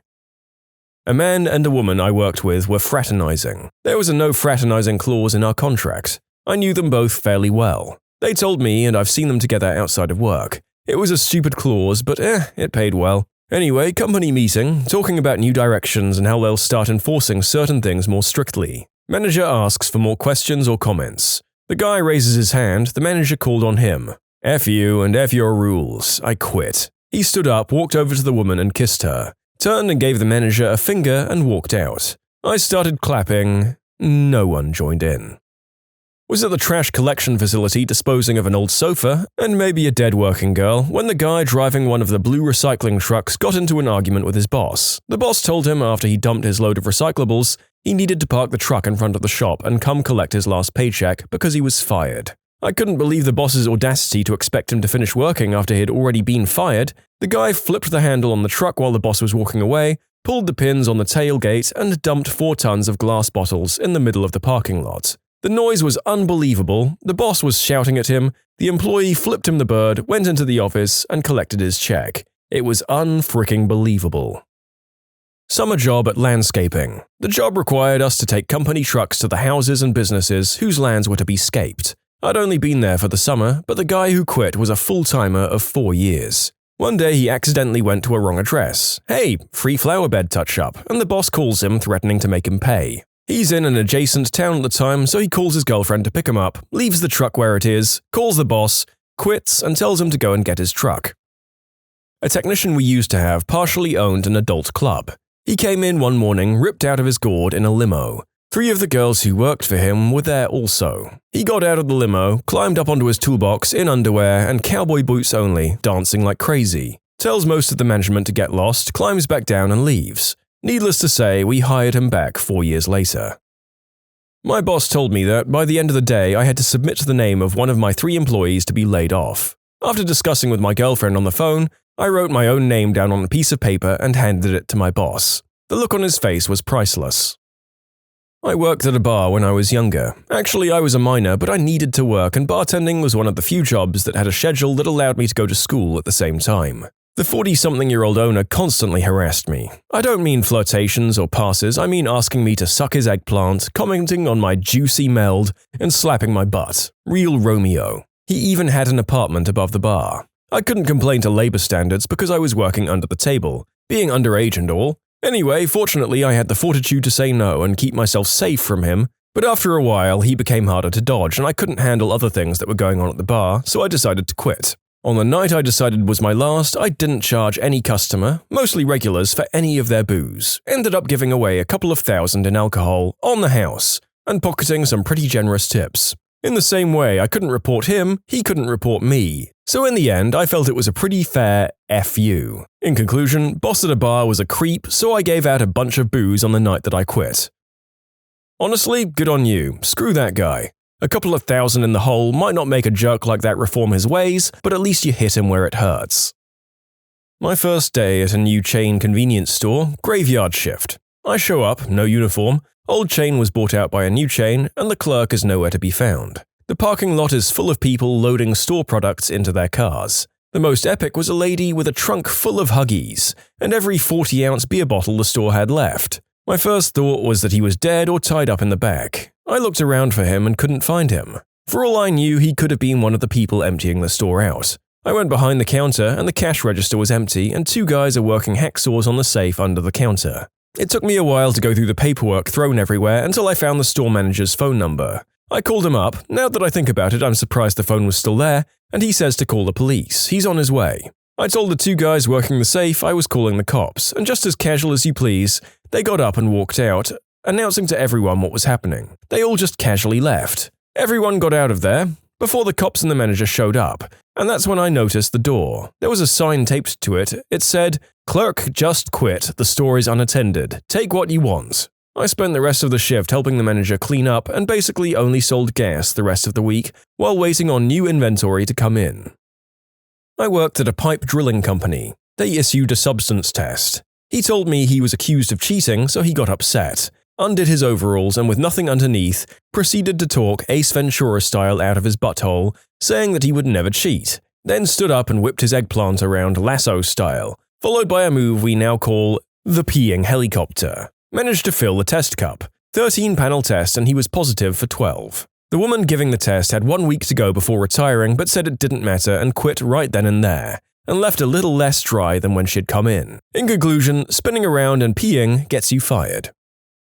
I used to work at this restaurant, and one day I got a frantic call from my boss, asking me if I could come in and work. Apparently, the cashier and the sushi chef, who were dating, just flat out left. The only other people working there were the cooks, and they had no idea they were gone until a good half hour or so later. I thought it was pretty ballsy and stupid of them to just leave the restaurant unattended. Someone could have easily stolen one of the TVs, money from the register, or even stuff from the sushi bar. My Spanish teacher once told me a great story about how he quit his telemarketing job. He was in college at our crappy community college and just decided to stop going to work. He went back 6 months later, acted like he'd done nothing wrong and they didn't notice. He never went to work at the telemarketing center ever again. A year after, they called him and told him it wasn't working out. I'm a lifeguard. At our facility, we have certain whistle signals that we use to signify certain things. Well, one of those signals was one that meant spinal injury, and not just some, "oh, he's got whiplash" kind of thing, like, "oh crap, his spine is broken." Anyway, this guy apparently had had enough of working in our water park and decided to just leave his stand in the middle of his shift while blowing that signal on his whistle. Paramedics were called, and by the time they arrived, he was long gone. It was quite an interesting day. A couple of years ago, my friends and I sat at the Rhine and we were having a great time. It was a hot summer day and we had a little barbecue. On the Rhine, there are a lot of tourist boats cruising up and down between Koblenz and Cologne. We sat there and suddenly we heard a loud splash from one of the smaller boats that was approaching us. It was a guy who jumped off the boat and swam to the shore, got out of the water and walked away. Later, I read in the newspaper that this was an employee who'd had enough. Still brings a smile to my face. I worked in an office, and one guy collected all of the little round paper discs from whenever we used the 3-hole punch. He put them all into an empty coffee can, almost full, and then he rage quit after a dispute with the boss and flung that can, full of tiny paper discs, all over the office like confetti. It's been over a year since he left, and we're still picking those things up. No joking, an employee came to work with a Glock and domed himself in the parking lot. What nerve! Didn't even give his 2-week notice. My friend worked at a popular fast food chain. Their policy was to throw out food that was left by the end of the day. The manager was a huge jerk and was being even worse on this particular day. He also refused to give my friend his overtime pay. A few hours before closing time, my friend grabbed 2 bags and stuffed with burgers and chicken. His co-workers were in on this. He walked home while handing out food to homeless people. Oh, and he wrote, "You're a prick" on the manager's MacBook with a Sharpie. What are some very comforting facts? In Switzerland, it's illegal to own just one guinea pig because they're very social animals. It's considered animal abuse to only have one. Oh, my heart. Crows and ravens love to play in the snow. One of their favorite activities is rolling down hills. Scientists in 2020 made a massive breakthrough in curing blindness, like verging on a cure. It was masked by the virus headlines, though. If I'm not mistaken, it was with children who had been blind since birth, under the age of 10 anyway, but still. All those embarrassing and cringy moments that come flooding into your mind when you least expect them, nobody else remembers them, and every last one of us has them. It's part of this complicated process called living. While you're busy remembering yours, everyone else is remembering their own. It's in the past. Nothing you can do right now can make it any better. Chalk it up as a lesson and reap the experience. About 65% of America's aluminum is currently recycled. Every minute, an average of 123,097 aluminium cans are recycled. On average, Americans recycle 2 out of every 3 aluminum cans they use. The average aluminum can contains more than 50% post-consumer recycled aluminum. It's just aluminum, but it shows that we can, as a society, recycle over half the stuff we use, and we can just start keeping the world clean. That, and a push to renewable energy would be nice. Bees take naps in flowers. So yeah, it's okay to need a nap. Even busy bees do. I too like to rest on my laurels. I grow pumpkins and the long vines are covered in big bell-shaped golden flowers. Every morning I go out and take a peek inside, ever since I discovered that they always have 2 or 3 sleeping bees in them. Bees that have spent the night safe and warm inside. Little bee hotel rooms, as it were. Although it's very cold and the vines aren't producing pumpkins right now, I'm leaving them in place just for the bees. If you make it to the airport without dying, you've already passed the deadliest part of plane travel. Cows have best friends. So do horses. They work significantly harder when together, and they tend to scare less easily. Now that I think about it, most mammal pets and domesticated animals that I've been aware of have often ended up having one friend that they've become closer to, and it's always adorable, so that's great. Swedish blood donors receive a text whenever their blood is used to help someone. So do Australians. And folks from the UK. Some fish like to be pet. Clownfish are attracted to people. I went snorkeling around some reefs, and after wiggling your fingers at them like a worm, they come swim up to you and swam between my fingers. All of the cardigans Mr. Rogers wore on camera were knit by his mother. Mr. Rogers' facts are the most wholesome facts. His favorite number was 143 because the words, "I love you" have 1, 4, and 3 letters. There's a lighthouse in Massachusetts that blinks 143 and is known as the I Love You Lighthouse. Minot's Ledge in Cohasset. Your body is home to its own unique ecosystem, the human gut. It sounds gross, but billions of little creatures living inside you are helping you digest things, dispose of waste, and survive natural toxins in the food you consume. If you ever feel like you're useless or that your existence means nothing, that's not true. You literally mean the world to your gut flora. Goldfish can recognize their owners. Damn, he's been watching you this whole time and you didn't even know. I used to have a goldfish who would suck up a piece of stone and spit it against the glass to make a noise, so I'd know that he wanted to be fed. The darn fish trained me. There's a volunteer organization called No One Dies Alone. You're at a Sacred Hearts medical center, you're terminal, and you need a companion. From someone to talk to or just someone to hold your hand, they'll make sure someone will be there for you. Other hospitals have this too.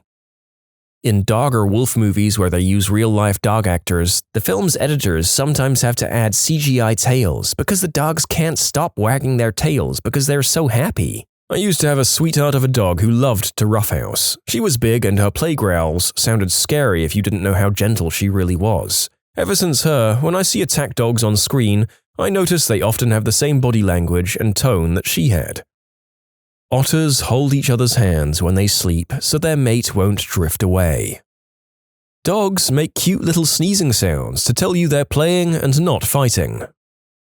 Jupiter's gravitational mass is so immense, modern science believe it's been protecting us from meteors for millions of years. Thank you, Jupiter. You're welcome, Jupiter 2020. It's highly likely your pet dreams of you in their sleep. Stan Lee started creating the Fantastic Four, Spider-Man, Iron Man, etc. at around 40. So even if you think that you can't get anything out of your life, you can still push yourself creatively and leave a lasting impact on the world at an older age. I used to be a caregiver at a retirement home. I took care of a lady who started painting when she was 60 and kind of had an accidental career. She sold lots of paintings to hotels and in street fairs. She had a 20-year run as a painter. Wow, that's wonderful. There are many examples when people changed their careers late in their lives. Ray Kroc spent his career as a milkshake device salesman before buying McDonald's at age 52 in 1954. He grew it into the world's biggest fast food franchise. Anna Mary Robertson Moses, better known as Grandma Moses, began her prolific painting career at 78. In 2006, one of her paintings sold for $1.2 million. Previously, she was a housekeeper and farm laborer. Larry David got his start as a writer for Saturday Night Live when he was in his late 30s, but he wasn't exactly successful. As he told Vanity Fair, "The sketches would get cut. I only had one sketch on the entire year." Then when he turned 42, he co-created Seinfeld, and the rest is TV sitcom history. Harrison Ford was a carpenter until his late 30s. Age is no barrier to do what interests you. It's never too late to start again. Pillow fighting is a real recognized sport in Canada. It was founded in Toronto in 2004 by the Pillow Fighting League. I want this on ESPN right the frick now. It's on ESPN 8, the ACO. Scientists have discovered that rats love playing hide and seek and squeal with joy when finding or being found. I've always wanted a pet rat. This made me want one even more. Make sure to get multiple. They need rat buddies or they get depressed. I have 2 and they are very charming fellows. Smiling is actually contagious. When out and about, if you think someone's looking at you, smile. If they smile too, they were probably looking at you. Yeah, but then if they weren't looking at you, now you're a creep smiling at someone. Personally, as a person in Northern Europe, I've found that smiling and patting the seat next to one on public transport is a great way to make people look anywhere but at you, and to guarantee that that seat will remain free. My boyfriend has a panic and anxiety disorder. Whenever he gets a panic attack, one of our cats will sit on him and purr loudly. It always comforts him and calms him down. We always joke that she's our little support animal. She's very attuned to our emotions and feelings. When my grandmother passed away and I was very sad, she would not leave me alone. She would just sit next to me in silence or occasionally let out a small meow to inform me she was still there. So, as a conclusion, even if you are having a crap day, your pet still loves you. I heard cat purrs are the perfect frequency to encourage healing. Also, cats secrete a hormone which makes humans happy. That's a very good cat. When they're injured, they'll also sometimes purr for this reason, to heal themselves. 1. A penguin was once knighted in Norway. 2. Blind people can smile even though they've never seen one. It's just human nature. 3. The voice actors of Mickey Mouse and Minnie Mouse got married in real life. A knighted penguin that holds the rank of brigadier lives in Edinburgh Zoo. He was actually promoted in 2016. The French actors of Marge and Homer Simpson also got married. Admitting you're wrong is not a show of weakness. It's a necessary step to become better. Liechtenstein once deployed 80 men for protecting the border against Austria. Despite their worries, they saw exactly 0 combat. When they called it a day, they returned home, with 81 men, because an Italian bloke bumped into them and wanted to come and live in Liechtenstein. They literally made a friend on the way. But the real Homeland Defense was the friend they made along the way. An Eider Down comforter by Matuk sells for over $16,000. Eider Down is harvested by collecting it from the eider's nest, making it the only down product that doesn't result in harm to the bird. I don't know, if I was an eider bird, I'd be pretty teed off if someone kept nicking my bed every time I left it alone for a minute. The people who harvest the nest keep a schedule so they only nick a nest a bird is done with, since birds typically only use the nest during mating, egg care, and chick seasons. So, when a human just leaves their old mattress out on the sidewalk, it's trashy, but when a bird does it, it's $16,000. Think of all the worst days in your life. You've made it through every single one of them, and you're still going strong. There's always another day on the other side. A group of pugs is called a grumble. If you've lost someone and you feel like they are completely gone from your life, think about the impact they had on you and on your loved ones, on others, and think about how that impact continues to live on throughout all of life. That impact won't die with them either. The chain of life goes on. Existing is hard, but most things around you are also alive and going through their own cycles. So in this way, you're in this together. Malala Yousafzai, the girl who was shot in the head by the Taliban for insisting on going to school, completed her final exams in the University of Oxford several years ago. You can submit your own stories to be featured here on the channel. The story submission link is in the description below. And if you want to listen to some vibey music in the background, check out easymode, also linked below, and subscribe. Whenever I've experienced heartbreak or something scary or intimidating, I remind myself I'm not the first person to have ever gone through, and for some reason I always find it comforting. I'm not the first person to be scared or sad, and thousands of others have gotten through what I'm going through, and if they can get through it, why can't I? I'm stating that this is something I find comforting when I'm needing to cope. It doesn't mean it will work for everyone, and I don't view it as others have gone through this, so my feelings are not valid. It's more of, thousands of other people have felt this way before, and if they can figure out how to cope with it or navigate or heal from it, then why can't I? This is just one of the many tools I have in my coping toolbox that I use. It's me telling myself, if other people can figure out how to get through this situation and experience, then I can too. I'm just drawing inspiration from others. Reddit isn't the worst thing you could be doing. Can you tell my parents? Thanks. You're not as bad or troubled as you paint yourself to be in your head. I sure hope so. No one remembers all the stupid crap you did as a teenager. If you cringe at something you did when you were younger, then that's because you've matured far enough to know that you were being stupid back then. I find it comforting to know that the very reason I feel bad is that I've stopped being that bad. Everyone has crapped their pants at least once. That's some real crap. I know that it's true because, babies, but now I genuinely wonder if there are people who have never crapped their pants in their entire adult lives. I mean, there have been a whole bunch of people in the history of this world. Did anyone hit that lifetime achievement? What age should we say the competition starts from? Age 6? Given all the atoms in the universe are recycled in various ways, having formed in the first stars, our entire body has already experienced billions of years of each atom's own personal history. Even more comforting, it's plausible those atoms will eventually become part of someone else in the future, and will continue to exist in various forms, transforming continuously until the end of time itself. So in a way, we're connected to something absolutely eternal, and our ultimate fate is to be spread across the stars. Hell, depending how deep you want to get, there's also a tiny, tiny chance that your pattern of DNA will form entirely by chance again, creating someone that is biologically you, but with a whole new memory, experiences, and history. Basically, everyone and everything is connected. The best part? None of this is based on religion or wishful thinking. It's actual established and current scientific fact. No matter how anxious you feel you are, no matter how ridden by fear you feel you are, every single one of us is the genetic survivor of hundreds of thousands of years of survivors. Each one of us came from a line of people who made the next correct intuitive move, survived incredibly difficult things, and were able to pass their genes on. So almost to the biological level, you can relax into a trust that when the moment comes, where you will be faced with the biggest challenge, you'll be able to draw on a deep reservoir of shared human consciousness that will say, now it's time to make the next move, and we can do this. Elizabeth Gilbert. Van Gogh didn't start painting until his late 20s. Samuel L. Jackson didn't even get his first big role until his 40s. It's never too late to be who you might have been. It should be mentioned that Van Gogh sold only one painting in his whole life. Technically, Van Gogh sold hundreds of paintings in his lifetime, just not his own. He used to work for an art dealer. America had a black president for longer than the Confederacy existed. I like this. I'm comforted. Hey, I'm seeing how you're getting some comments from non-Americans about this. As an Australian, I know most of my fellow Aussies I talked to were really gosh darn impressed that happened. Your dog loves you. People see you as 20% more attractive than you see yourself as.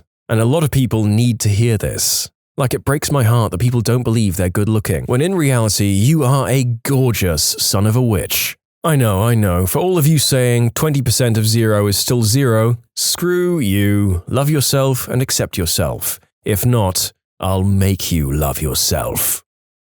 During the Second World War, a Muslim man once owned a mosque in Paris. After France got captured by the Germans, the French Jews were being killed. The Muslim man offered every Jew he could find shelter in his mosque, and handed out fake Muslim certificates so they wouldn't be questioned. He saved over 400 lives. No one's your enemy except the ones you make yourself believe are.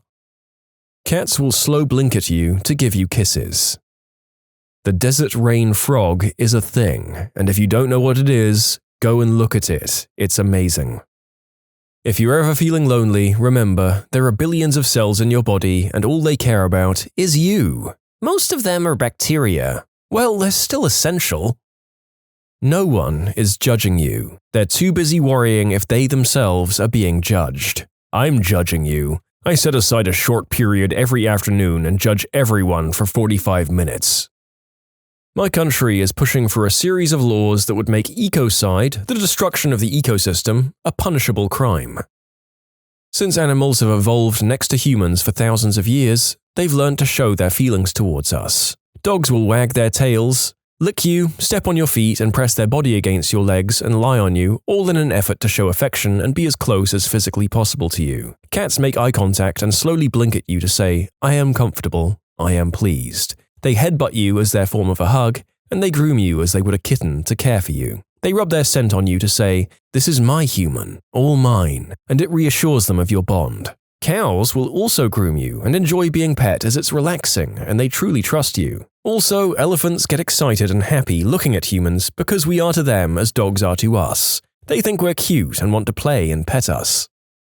You will always have a second chance as long as you still want to get better. Rats are ticklish.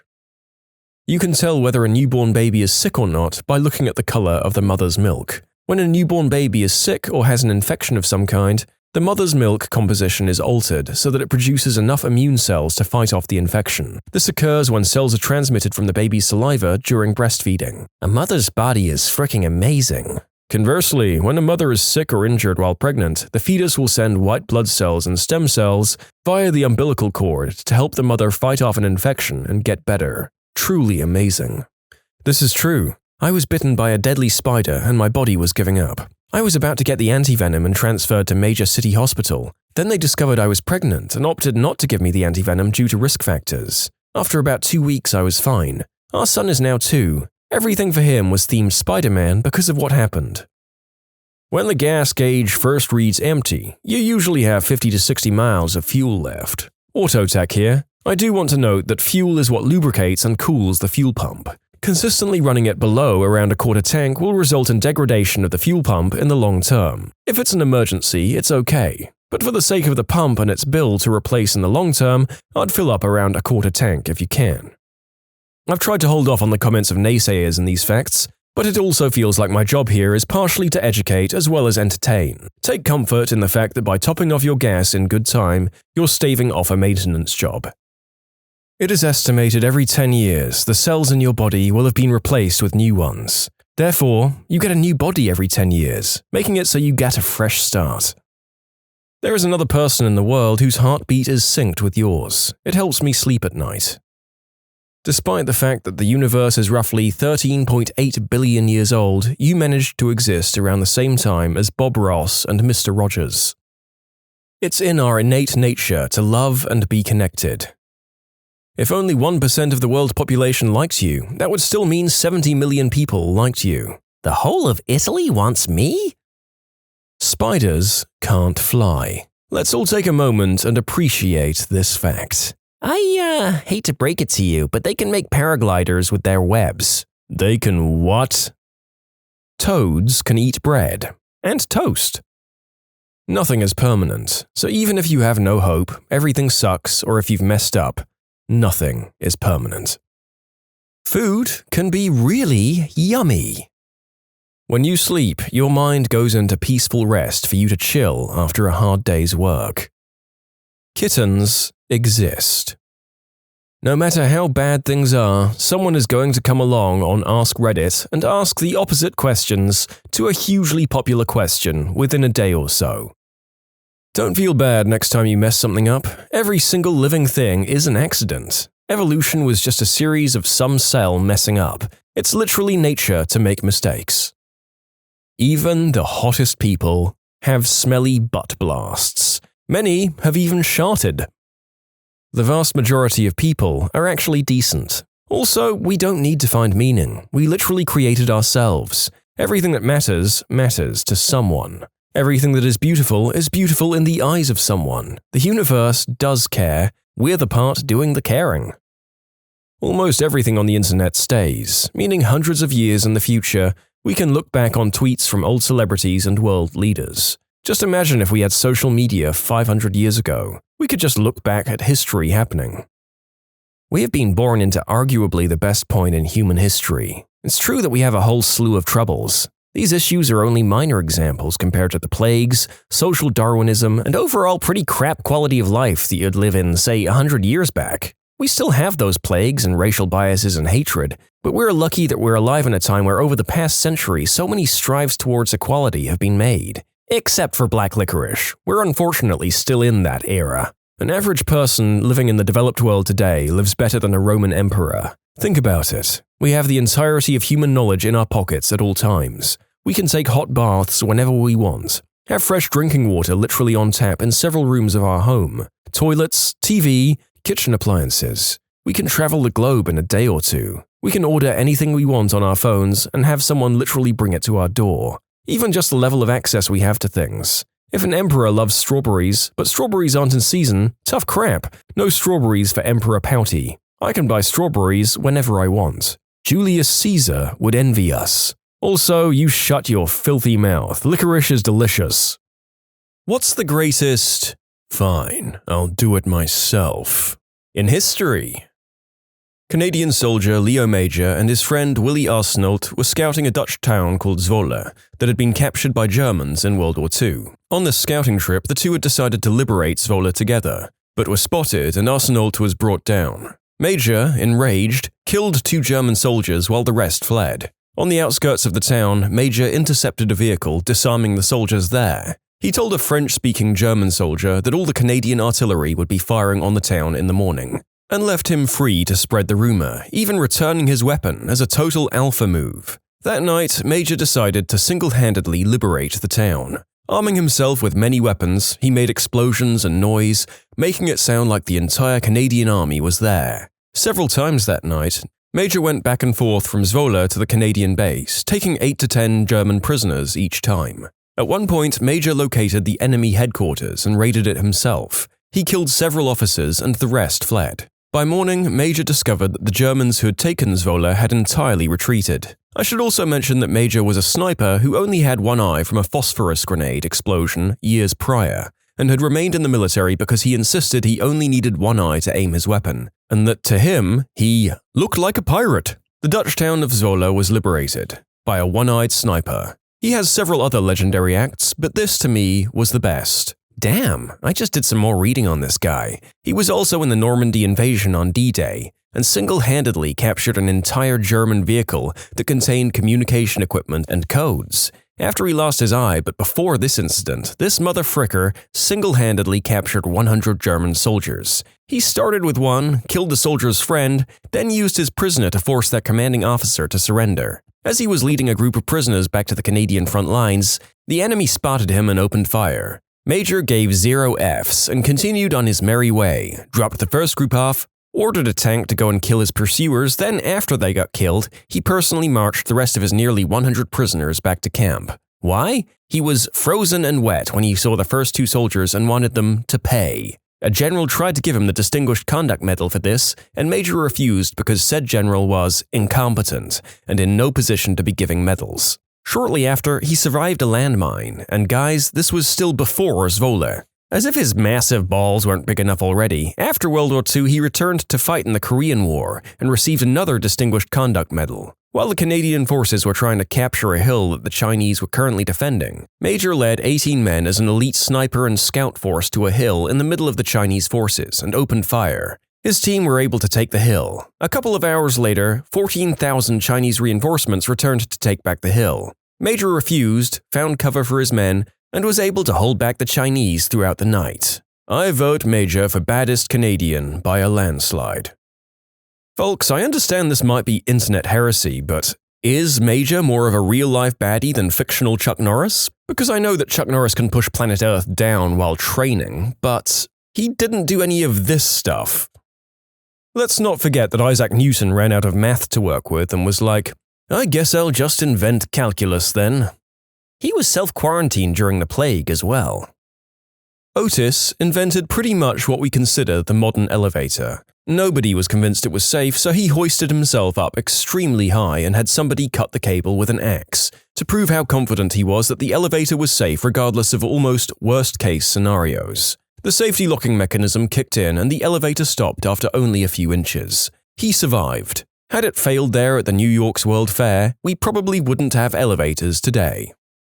In 1888, Alman Brown Strauger, an undertaker, noticed he was losing a lot of business to the other undertaker in town. He found out that the other undertaker's wife was a telephone operator, and when she intercepted people asking to be connected to Strauger's funeral home, the operator would route the call to her husband's funeral home instead. 3 years later, Strauger patented the automatic teller exchange, a system which allowed telephone users to make calls without the need for human operators, single-handedly destroying an entire workforce. Imagine being so teed off that you don't just get someone fired, but remove their job from existence entirely.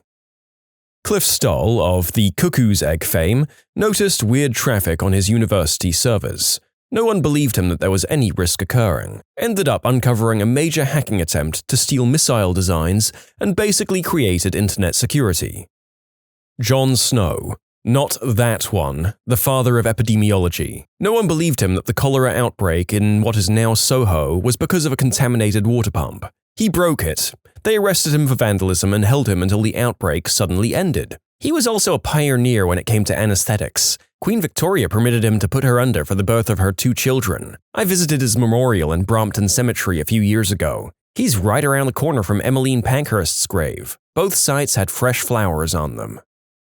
Donald Knuth is one of the big names in computer science. Back in the 1960s, he set out to write the definitive texts on computer programming and analysis of algorithms. The first 3 volumes came out, and he started the 4th in the early to mid-1970s. He was unhappy with how the newer printing editions were typeset, and so he took a summer to solve that problem. A decade later, the 4th volume had still not been completed. But as a consolation prize, we got TEX, later extended to the more commonly used LATEX, without question the most comprehensive and powerful language for creating documents with heavy technical requirements. It's a strange mix of a markup language like HTML and a compiled language like C. It's completely free and has been for well over 30 years, and is probably the most bug-free piece of software I've ever seen. Certainly for its size and scope, there's not much out there of comparable quality. There is literally no mathematics that cannot be properly typeset in TEX or LATEX. Its default style is instantly recognizable to any working mathematician. It's used across nearly all STEM fields, and there are hundreds, if not thousands, of journals that only accept manuscripts written in LATX. It wasn't until the early 2000s that drafts of the 4th volume started to appear. Nobody has seemed to mind.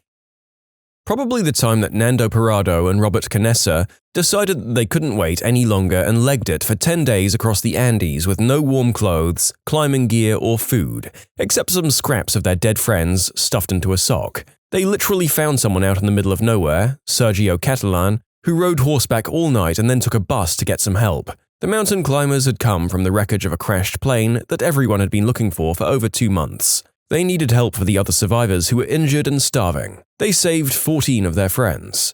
There's a book written about it by one of the survivors himself. Miracle in the Andes, 72 Days on the Mountain, and My Long Trek Home by Nando Parrado. I never watched the movie, but the book still gets me to this day. It's one of the most disturbing depictions of humans' ability to survive even under the deadliest circumstances. A really humbling read, reminding most of us of our own fragility and how terrible and fleeting everything truly is. It's gotta be Aimo Koivunen. He was a Finnish soldier in the Second World War when the Finns were trying to reclaim land from the Soviets. He got separated from his unit mid-war in the middle of nowhere. He was the one tasked to carry the narcotics they held in case of injury or tiredness, one of which was Pervitin, which was basically crystal in tablet form.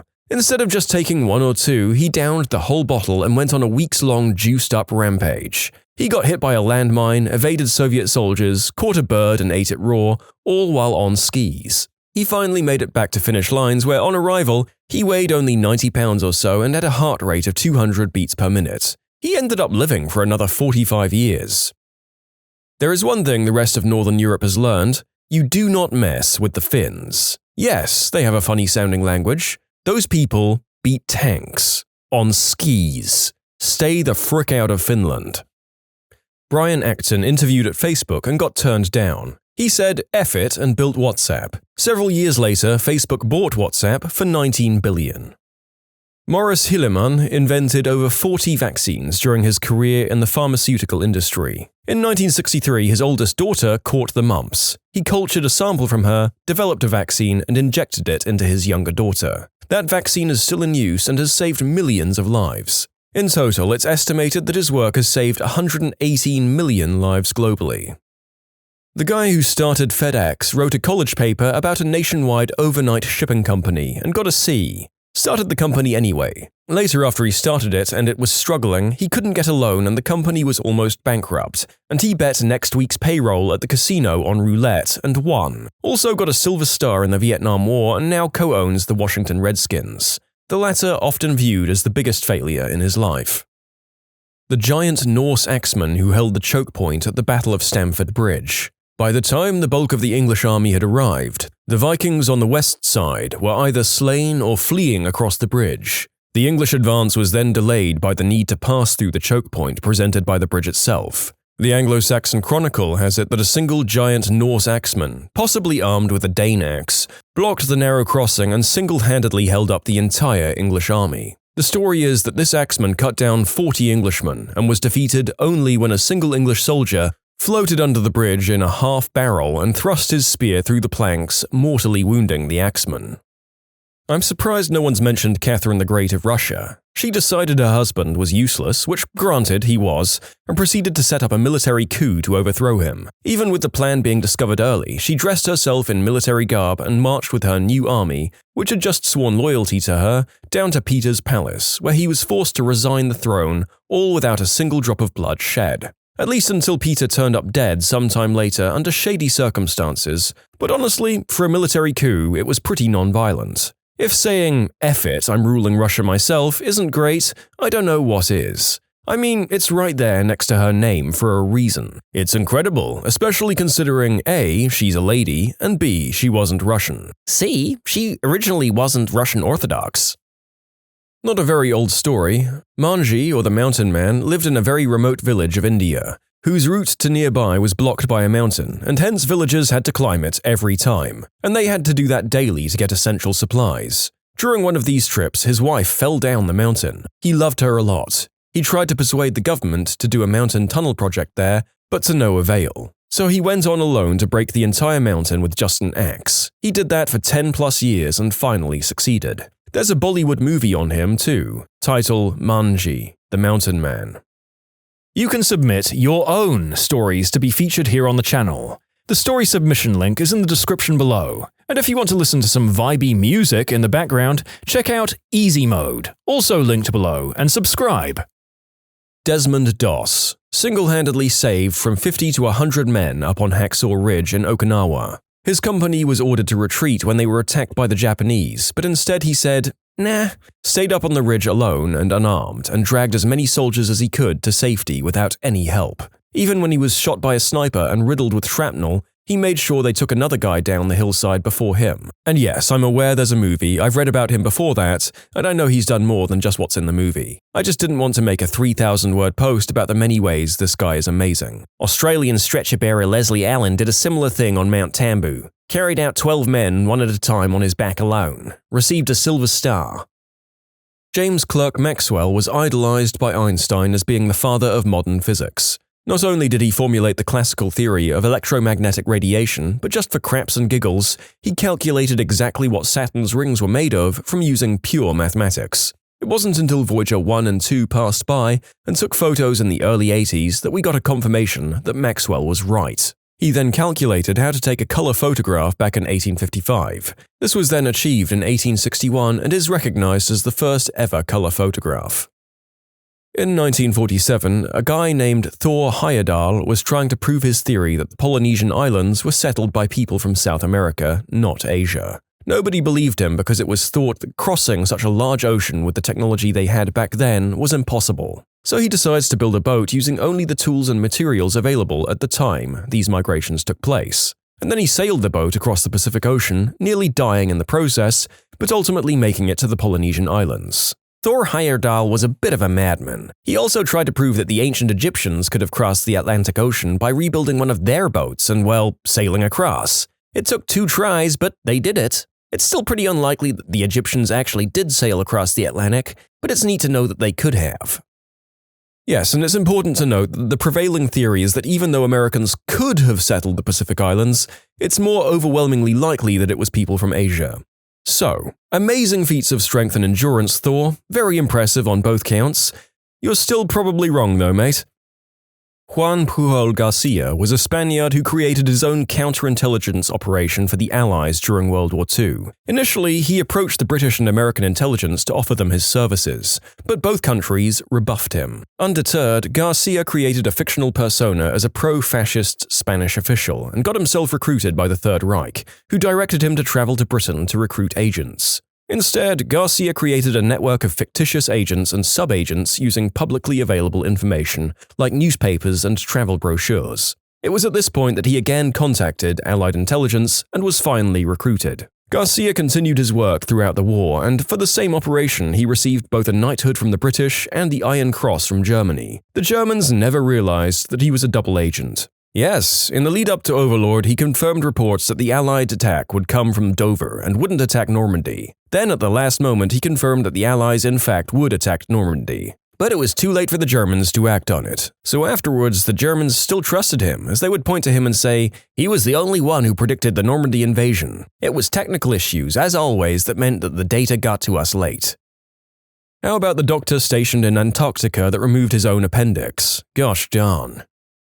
When Nintendo turned down a collaboration with Sony, then Sony said, "Frick it, we'll do it ourselves." And the rest is history. To be fair, I think it's great that they did. Nintendo and Sony are so different, and there's plenty of room for both. Nintendo occupies a niche that I don't think they'll ever lose. Sony and Microsoft are locked in a never-ending war, yet Nintendo will always have their niche. Doesn't matter who wins the console war, Nintendo will claim second place.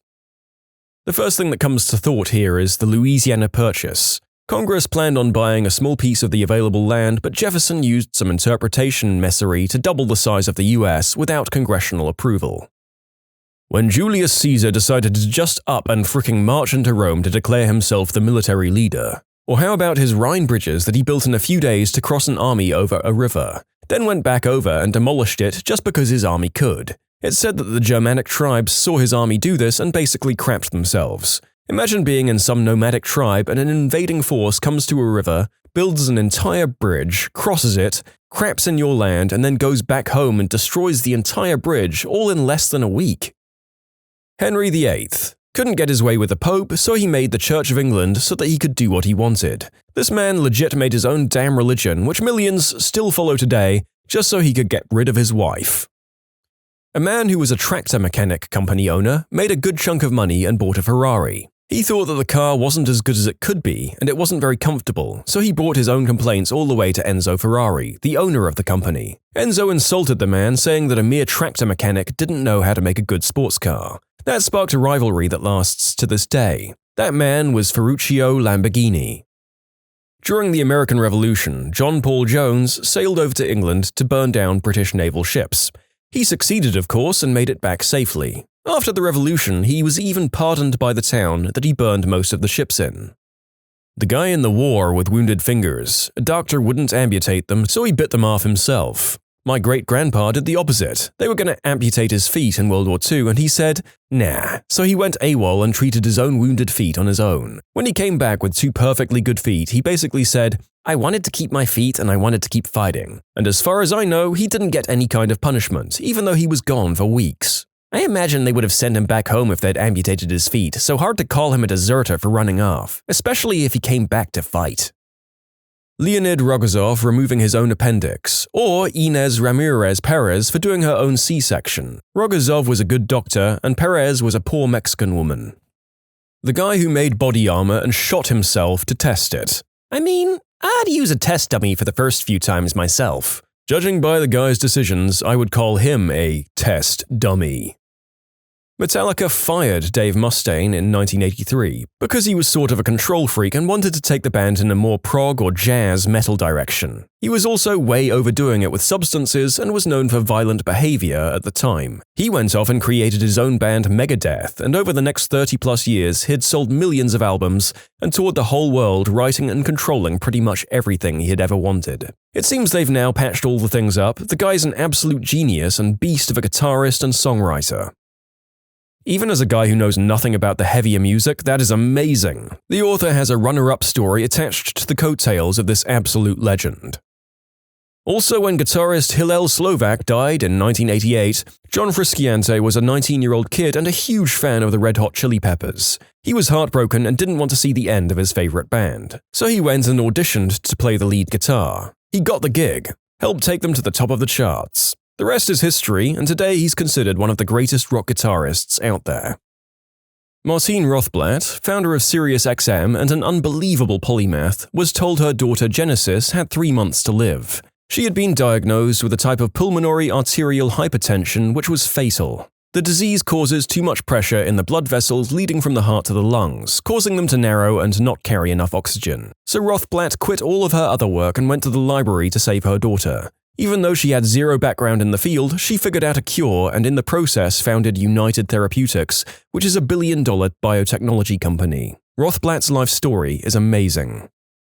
Marie Curie, a Polish and French chemist and a physicist who, without going into great detail, died of constant exposure to radiation while seeking a cure for others, more or less sacrificing herself as a human guinea pig, knowing full well the consequences of her actions. Here in Scotland, we have many Marie Curie charity shops who provide funds for hospices and the like. I'm pretty sure she's responsible for saving my butt and many countless others for her pioneering works. Was quoted in 1912 as saying, "F it, I'll do it myself." Possibly paraphrased.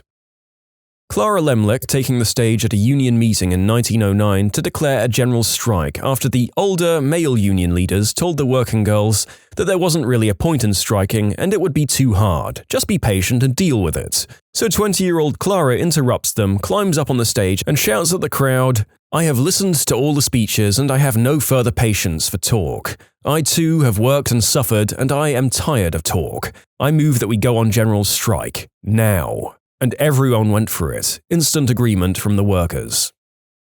The Soviet woman who lost her husband in World War II to the Germans, who sold everything to pay for a tank with the request that she got to drive it to fight them. Go and read up about Maria Oktyabrskaya on Wikipedia. Sir Ranulph Fiennes, after an expedition, I think to the Arctic, had frostbitten digits on one hand. After becoming irritated and uncomfortable waiting for the doctors to sort out treatment, he went to his garden shed and amputated them himself. George Clooney bought his own spy satellite to prove the alleged crimes of an African warlord because nobody else would. The kicker is that he's using all of his earnings from shilling Nespresso to do it. Also, I thought he was buying time on it and didn't outright purchase the satellite. Here's a notable mention, albeit somewhat obscure. Sam Regenstrife once made 40% of the dishwashers in the USA at the time. He fell ill with a kidney stone and went to his local hospital in Indiana. Upon leaving, he was disgusted by the waiting times and quality of care. He took matters into his own hands and created a hospital and founded the Regenstrife Institute. This institute helped map the genome of COVID-19 and translated its findings into 20+ languages, helping the world fight this virus. Henry Ford proposed to buy Ferrari so that Ford could be competitive in the performance car market. The deal was about to be signed, but Enzo only wanted to sell the commercial Ferrari division and not the racing arm. So Henry Ford said F it, and thus was born the Ford GT40. Enzo is pretty much the reason 2 other sports car companies exist. Leroy Jenkins!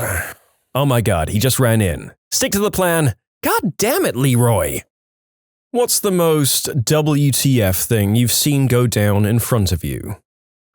I was a kid, say around 7 maybe. My father and I were at the bank and he goes inside to do something and I stayed in the car. The driver's side door opens and this guy just gets in the car and looks down at the key. He finally turns and notices me, smiles and says, "Oh, sorry, wrong car." I then see him get into a completely different style and color car a few spaces down and drive away. As a kid, that scared the ever-loving crap out of me. Growing up, I worked on a passenger ferry to a town beach. One day we were on a layover between boats, sitting on the dock, eating lunch. It's quiet and there were ducks swimming by, really nice sunny day. All of a sudden, a swan swoops in from gosh knows where and literally lands on top of one of the ducks, forcing it under the water. The swan is literally sitting on this duck as the duck struggles to get free. After a while, the struggling stops. The duck the swan landed on does not come back up to the surface. In conclusion, I watched a swan drown a duck in cold blood. 2 heavily pregnant women fighting, like seriously fighting. I'm talking fists, kicks, scratching, hair pulling. Everyone wanted to break it up, but nobody wanted to get in the middle of it. Maybe the babies inside of them were enemies in the past life and decided to continue their battle using their new mothers as flesh mecha Gundams. Driving home from work one night on the freeway, I look out of my window to see a yellow motorcycle zip past me, on its side trailing sparks. The driver had fallen off and was rolling past my car. As I watch him thinking, oh crap, he fell off, I hope he's okay, a black 4-door sedan rolls right over the top of the guy. And that was the first time I ever had to call 911. One day at college during the spring semester, birds started falling out of the trees. Most couldn't fly, some were dead, and others were unconscious and kind of twitchy. Really freaked everyone out. Biology department investigated, and they determined that a series of flash freezes kick-started the fermentation process of the new spring berries on the trees, and the birds were getting completely wasted. All I can say is, lucky birds. I can tell you, I would have saved several thousands in my life by now if I could get lit that cheaply. More stories of blotto animals followed. There was some zoo I visited in Florida where the mulberry trees dropped a bunch of overripe berries and the monkeys in the enclosure ate tons of them and got drunk as all heck. I've seen squirrels do this with walnut trees. The husk around the nut ferments, yard full of drunk squirrels. It was pretty cute actually. My aunt turned her barn into a nice little place to throw parties. Full bar and everything. One night a bunch of raccoons got in and managed to get into a bottle of whiskey and some beers. They got pretty hammered and went on a pigeon-killing rampage. Isn't nature amazing? Saw 2 people doing the deed against the wall of the main train station wall at 6:30 p.m. on a Friday night. The cops pulled the guy out of her 5 minutes after I showed up. So, my takeaway is that you were watching for at least 5 minutes. Maybe they hired those cops to be the contraception. Coptraception.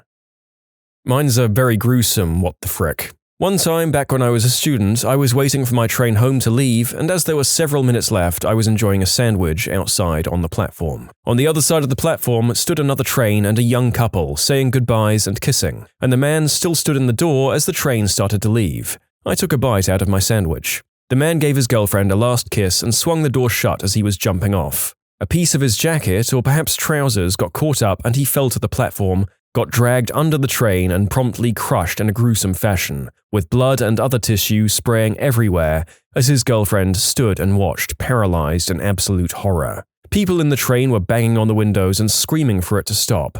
People on the platform were in absolute panic and some of them had bits of the unfortunate guy on them. And I stood there with a half-chewed bite of my sandwich in my mouth and my jaws wide open in astonishment. I don't think I will ever again see something as disturbing in my life happening so innocuously and within a few heartbeats, or chews.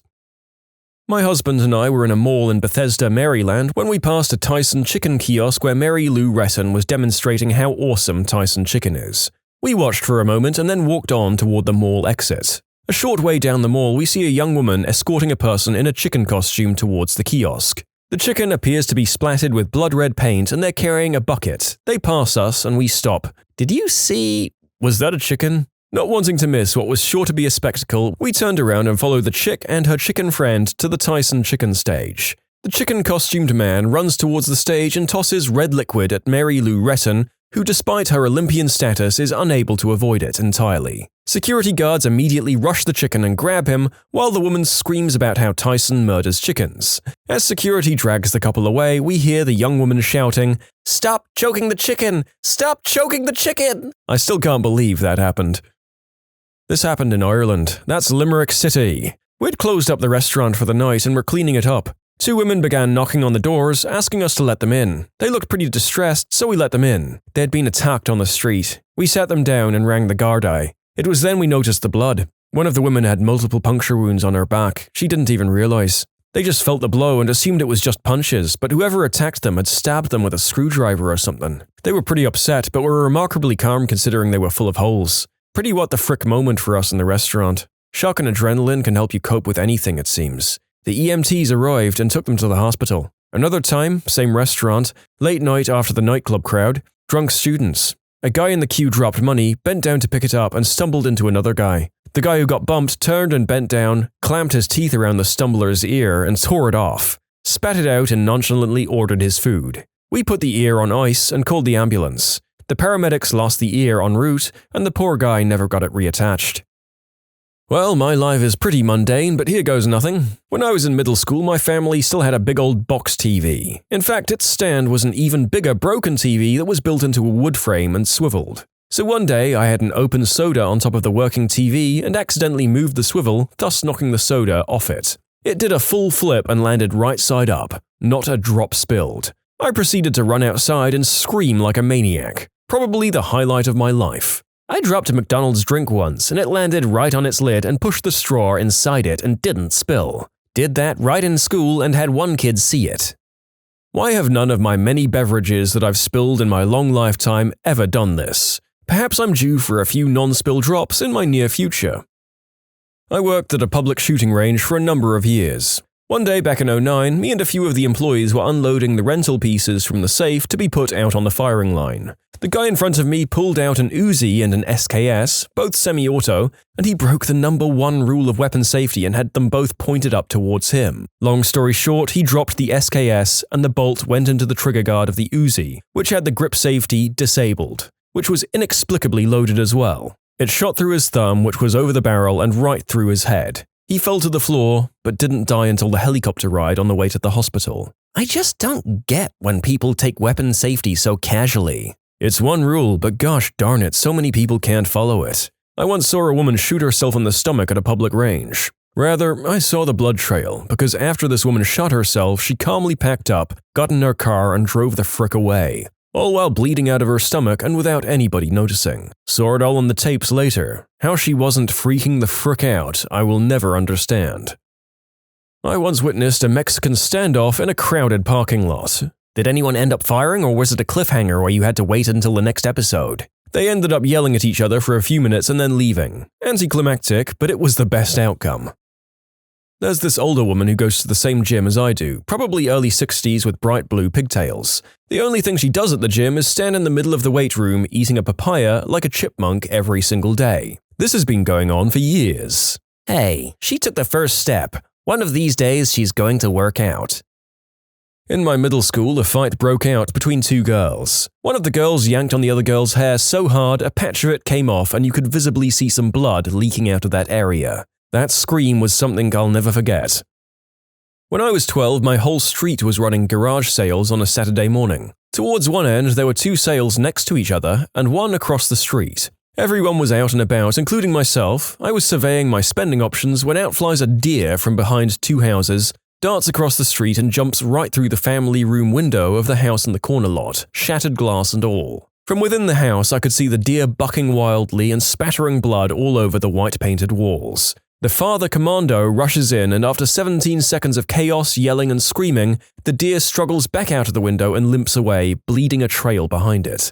The commando dad slowly comes back out of the front door carrying his 6-year-old girl. She's pale white from shock and has her father's neck in a vice grip. She was the one screaming. The deer was later found dead 4 blocks away.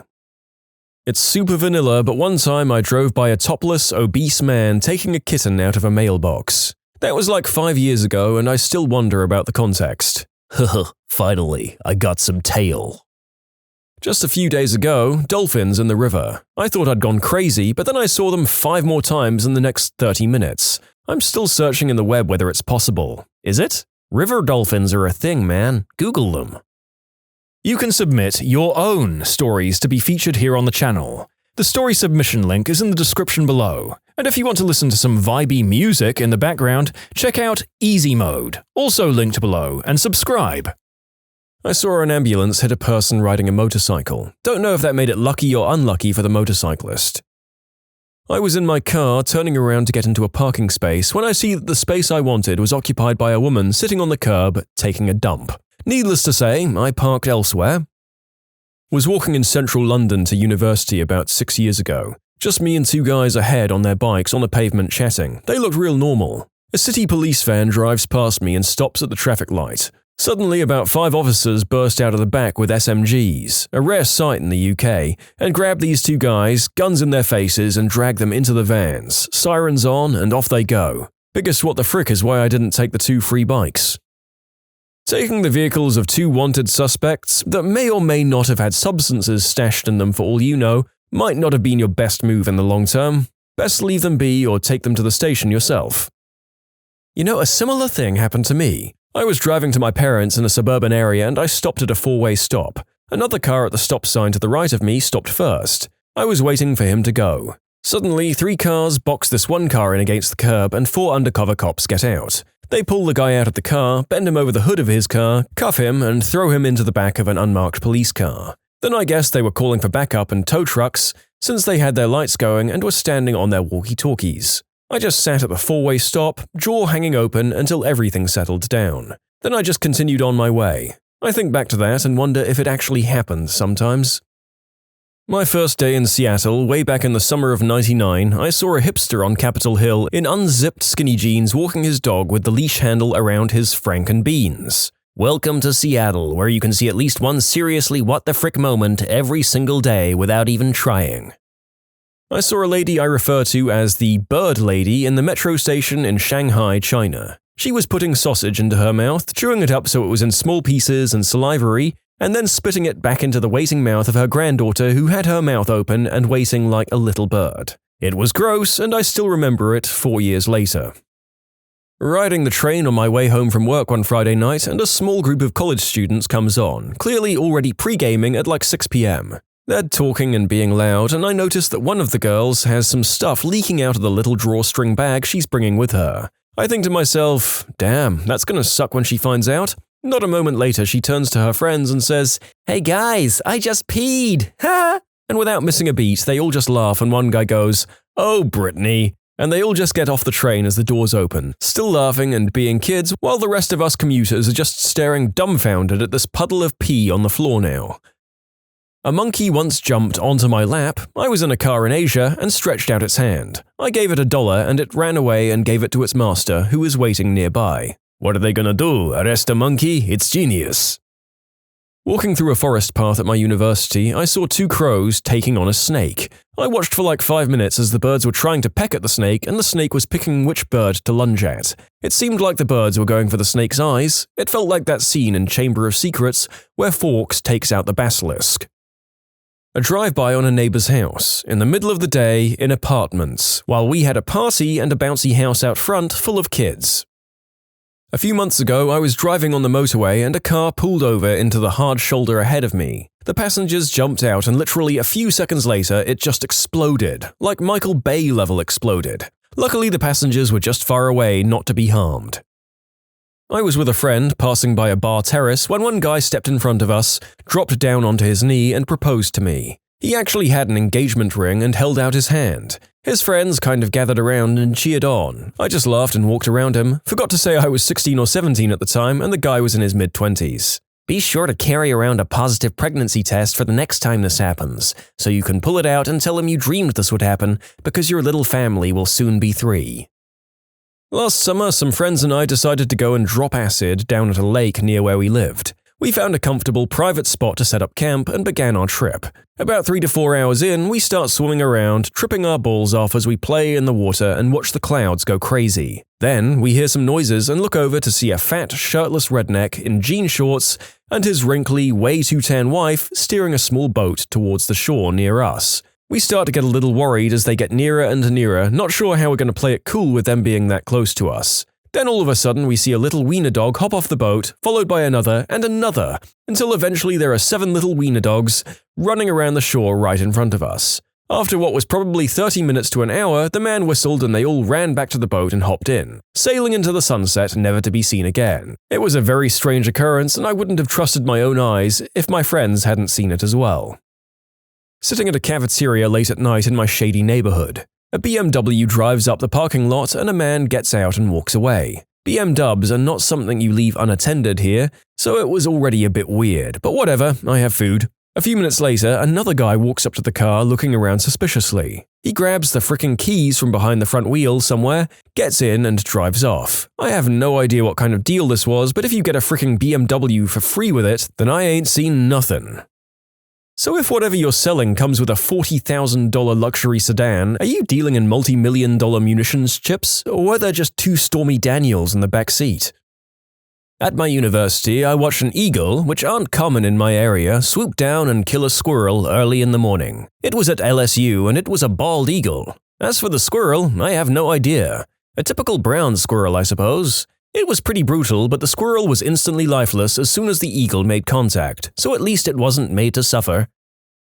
My friend nearly shot me in the face when I was 15. I showed him my brother's SIG 9mm with hollow point bullets, then took the clip out and handed it to my friend. He proceeded to point-blank aim the weapon at me and pull the trigger. With one in the chamber, it literally put a small cut in the shoulder of my shirt. "What the frick, man? Why is there one in the chamber?" "What the frick, man? It's a piece. Don't point and shoot unless you plan to kill." "What the frick myself, not checking the chamber? You know your brother's an idiot." I was driving through town one evening and I stopped at a stop sign. I looked out my window and see a kid 10 years old or so dressed up like a banana. We make eye contact and he starts dancing. What the frick? "Did you check your watch to see if it was peanut butter jelly time?" I was on vacation this past year in the Dominican Republic and for some reason our rental had issues. When turning the car on, the alarm would go off and not shut off. Eventually, we learned to deal with it and just drive until it shut off. So one day we're driving with the alarm on and one of their army men pulled us over. We anticipated him coming up to say something about the alarm. Instead, he starts chasing down a Haitian selling fruit. The Haitian tries to run and the army man shoots him with his M16. I crapped myself at that moment. I saw a seagull eating another dead seagull in a Sears parking lot. It happened when I was 12. On my way home, a strange guy, probably 16 or 17, appeared in front of me. I was scared as frick because he looked very brutal. He then came directly towards me and kissed my cheek, followed by the words, "God loves you," and then proceeded to run away, laughing like crazy. I nearly crapped my pants, but it was worth it. I was at a party with some mates, and of course beer pong starts going down. Now, one of my mates was so wasted out of his mind that he could barely stand up, let alone get anything in. Adding to this, he was the worst at any sport you could think of. But somehow, in his inebriated state, he was getting every single ping pong ball in all the cups. He must have had an 80% accuracy rate or something ridiculous. He remembers none of it. "He was so drunk he forgot he was crap at sports." I don't know if it's the most what the frick thing, but it did just happen. I was driving along and saw a car ram into the back of a black SUV. The SUV pulls over and the car stops. 3 angry, obese Asian men jump out of the SUV carrying tire irons and a baseball bat, and literally jump on the car, battering the crap out of it, breaking the windshield, etc. One of them breaks the passenger's window and tries to drag the driver out. The driver backs up at speed, fat Asians tumbling everywhere. Puts it into drive to ram the car again. Fat Asians are running into the SUV now, while the car dude backs up, rams them, backs up and rams them again. Fat Asian SUV speeds away, weaving through traffic, followed by broken windshield, jacked up sedan guy, music still blasting from the speakers. In Philly back in the 80s, going into the Spectrum to see the Sixers play the Knicks, guy got stabbed in the chest about 20 feet in front of us. He fell to the side with his blade sticking out of his chest next to the turnstile. People passed by him like it was nothing. I was walking in St. Petersburg, Russia, while studying abroad. We were in a shopping or residential area off Nevsky Prospect when a police car shows up. Now, this wasn't an area where cars normally went, so it was strange. Then 4 guys got out of the car, opened the trunk, and put on FSB bulletproof vests and small arms. They looked like SMGs, but I wasn't close enough to tell. They then proceeded to walk into an apartment building. I told our group we had to get the frick out of there. What was your most serious, "Thank God I double-checked" moment? Looking through papers to shred, I opened an envelope and inside was a $2,500 check. It was a refund from when we refinanced our mortgage. Things like that is why checks are such an outdated concept. Why couldn't they deposit it directly into your bank account? I think they'd certainly be happy had the check been shredded. Student pilot 8 years ago. Got fuel in a high-wing training airplane. The instructor was ready to go.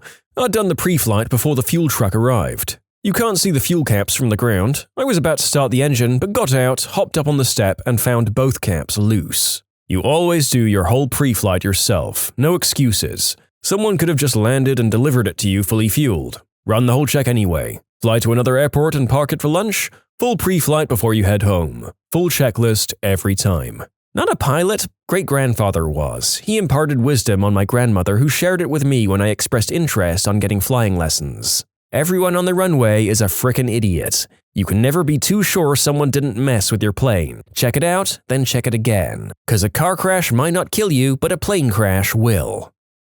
Was paying my mortgages online and almost added an extra digit to my payment amount. That would have sucked so bad because it could have wiped my checking account out. My dad transferred $40,000 to his mortgage instead of his savings. He's still trying to get it back. He'll lose interest eventually? Almost submitted a test paper without my name on it. Almost forgot my room keys before a 6-hour drive back to my university.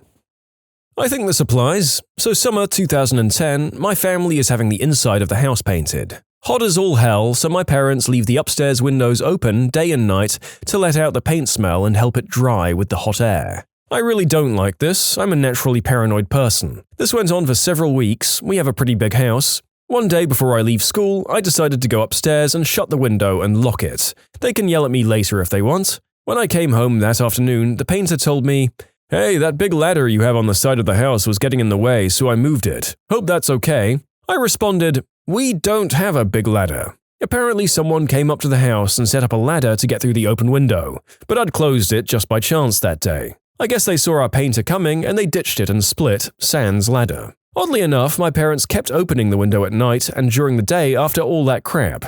Yes, we came up on a free ladder, but I'm scared of heights. Gotta say, those robbers don't seem like the most committed types, or maybe they're just smarter than me and they know when to cut and run.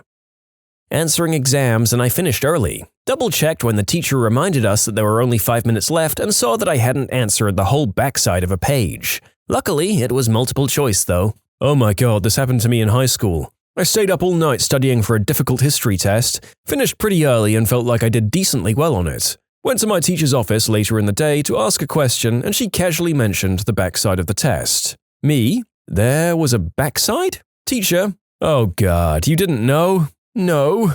At this point, I just broke down and started crying in her office. I couldn't believe I was going to fail the exam I'd stayed up all night for because I was too much of an exhausted idiot to turn the damn page over. Luckily, she took pity on me and let me do the reverse side of the test right then and there in her office. I'm still so grateful that she was so kind. Many other teachers would have said, "TS," and let me fail. I was at a four-way intersection at night when my light turned green. I was the only car on the road and in a hurry, but something in me felt like I needed to look left before I went. Right after I turned my head to look, a car without any headlights on ran the red light, doing probably 50 miles per hour. Had I just immediately gone instead of glancing left, I would have been T-boned and probably killed. Listen to your gut, people. Reminds me of the one time my friend and I were going back to his place. We'd stopped at the lights and he was right behind me, and the light turned green. Well, I looked before going, because that's a good idea, and at night as well. Saw a guy coming down the street, at least they had their lights on, and just sat because I knew they weren't going to stop. Not sure if I would have got through or not, but you can just tell some people aren't going to stop at the light. I was rock climbing Apple Valley, California. I was in a rush and a bit teed off that I had to clean a route that someone had already agreed to do and then bailed at the last second. My belayer was preoccupied in a conversation and didn't check my knot. I jumped on the climb and got a really bad feeling right before I got to the first bolt. I decided to recheck everything and noticed my knot was half done. I stopped and double-checked everything else before continuing. That moment comes to mind before every sport climb. I also never had that friend belay me again. I once worked at a school where I had to look after the kids who stayed until their parents picked them up. Don't know what it's called in English, after-school care? They usually had the classic little game where they would hide and I pretended not to know where they were and told the parents that I hadn't seen them all day. Problem is that they would do this 2 or 3 at a time and then come out all together. Usually. One time this kid started hiding with some others at around 6 p.m. but didn't come out at all. So he kept hiding away until 7 p.m. at the end of my shift. Thank frick that during my closing routine I found him in some ridiculous tiny little space because I totally forgot about him. I had about 40 to 50 parents come in between 6 and 7. When his mother came to pick him up way later than I expected, I acted all jolly, but I seriously would have closed off since I thought all the children had left. Not a proud moment. I almost killed my niece's cat via washing machine. I was staying with my brother and his family for a bit when I first moved to the city. One day I threw a bunch of clothes in the machine, went back to my room to get a sweater, threw that into the machine on top of the curious feline that had jumped in while I was out of the room, poured in the detergent and just about closed the lid when I decided to double-check the pocket of my sweater. As soon as I moved it out jumped the cat. Never told anyone, but I made a point of checking from then on. Very recently, I changed a light bulb at work in a corridor that rarely got used. A long fluorescent bulb. As I was walking away, turning a corner, I realized the pitch of the hum of the light seemed off. Just seemed higher pitched than normal. I went back to check to make sure the light was on. It was on fire. Don't know if it was the bulb or the fixture, but the whole thing was in flames and the light was on. Dealt with it, but if I'd kept walking, the building would probably have taken serious damage before sprinklers kicked in. A colleague of mine saved me. I'd printed around 500 letters for him, and when I handed them over, he said the phone number didn't look right. I dialed it to check, and it was an adult phone line for lonely people. I'd put 2 numbers the wrong way around. We changed our number after that in case any customers misdialed. So glad that my colleague spotted it before those letters were sent out. I woke up late at night feeling thirsty. Everything was dark. I always keep a glass of water by the bed. I grope for the glass and grab it, and I'm about to take a swig when I suddenly think, no, better check. So I put it down and stumble groggily over to the light and switch it on, and there was a huge cockroach floating dead in the glass. And the gagging narrator award for an image so gross and sudden that you pause my recording process temporarily goes to you, sir or madam. Congratulations. Although admittedly, in this job the award gets handed out so frequently that it's worth slightly less than an Emmy, but more than a Tony. This was before backup cameras. I put the car in reverse with my foot on the brake and turned to look behind me. I just saw the ponytail of a little girl disappear behind my car as she bent over to pick up a toy. Away in the distance, her mum was running flat out, her face contorted in terror like I've never seen before. Not really a double check, but that's my story. Citations on an English paper. Every fricking time. One time I was putting my hair straightener away and I dropped it into the toilet. As soon as it hit the water, it started hissing and sizzling, and I assumed it was because it was still hot. For a second, I went to reach over and yank it out. Then I was like, wait, it's still plugged in. It never tripped the safety switch that bathroom outlets usually have because this house was old and didn't have bathroom outlets. I had to run a cheap extension cord from the office to the bathroom to do my hair. Literally almost grabbed a live electrical appliance that was shorting out in water. I'd copied a naughty adult link to send to my boyfriend, ended up not sending it by the way, and later was emailing my students to update them about something else. Accidentally pasted the link into the email and almost sent 20 college students a link to Pornhub.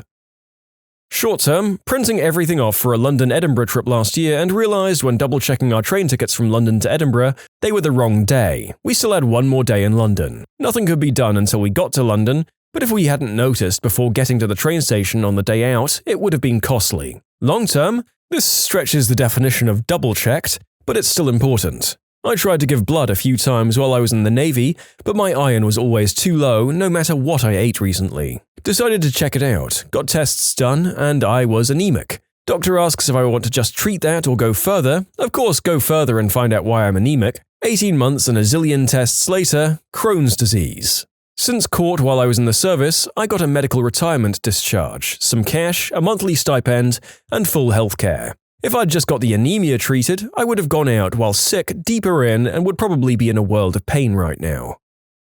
I was driving a reach truck, working overnight at some depot. Another guy had crawled in to move a box. I don't know what the frick he was thinking, and I never double-checked because why the frick would I? Always did after that. If I hadn't, he'd be dead. I was pretty shaken and he was oblivious. It was such a seemingly minor thing to everyone except the guy driving the reach. I told him that if I'm driving the reach, he needs to stay the frick out of the aisle and his family can be glad that I lifted that load to look. I assume he just thought I was being a butthole, because he didn't seem to have any idea how close he came to dying. You can submit your own stories to be featured here on the channel. The story submission link is in the description below. And if you want to listen to some vibey music in the background, check out easymode, also linked below, and subscribe. I was cleaning my room and throwing out a bunch of school papers, old envelopes, etc. I'm always nervous throwing out garbage bins in apartments. I guess the garbage chute seems more permanent than a bin that's collected weekly. Because there were so many papers and I was moving, I decided to double-check that bag. I had an envelope of over $1,300 in saving bonds and tips that I'd hidden in my drawer earlier in the year. I felt like I'd made $1,300 that day. I have a very similar story. My parents were moving out of their house, so I was cleaning all of my stuff that I still had stashed there. I found a box of papers from grad school. I graduated more than 20 years ago. I looked through it briefly, took out the graded copy of my master's thesis, and was going to throw the rest away. It was all just papers and notes from classes I'd taken, and I'd figured I'd never have any use for any of it. As I was taking the box to recycling, I just had a weird feeling that I should take the time to look through it all. So I started going through each folder. Lo and behold, I found a folder that must have had about $500 in savings bonds that I'd brought to school, and I guess I must have forgotten about.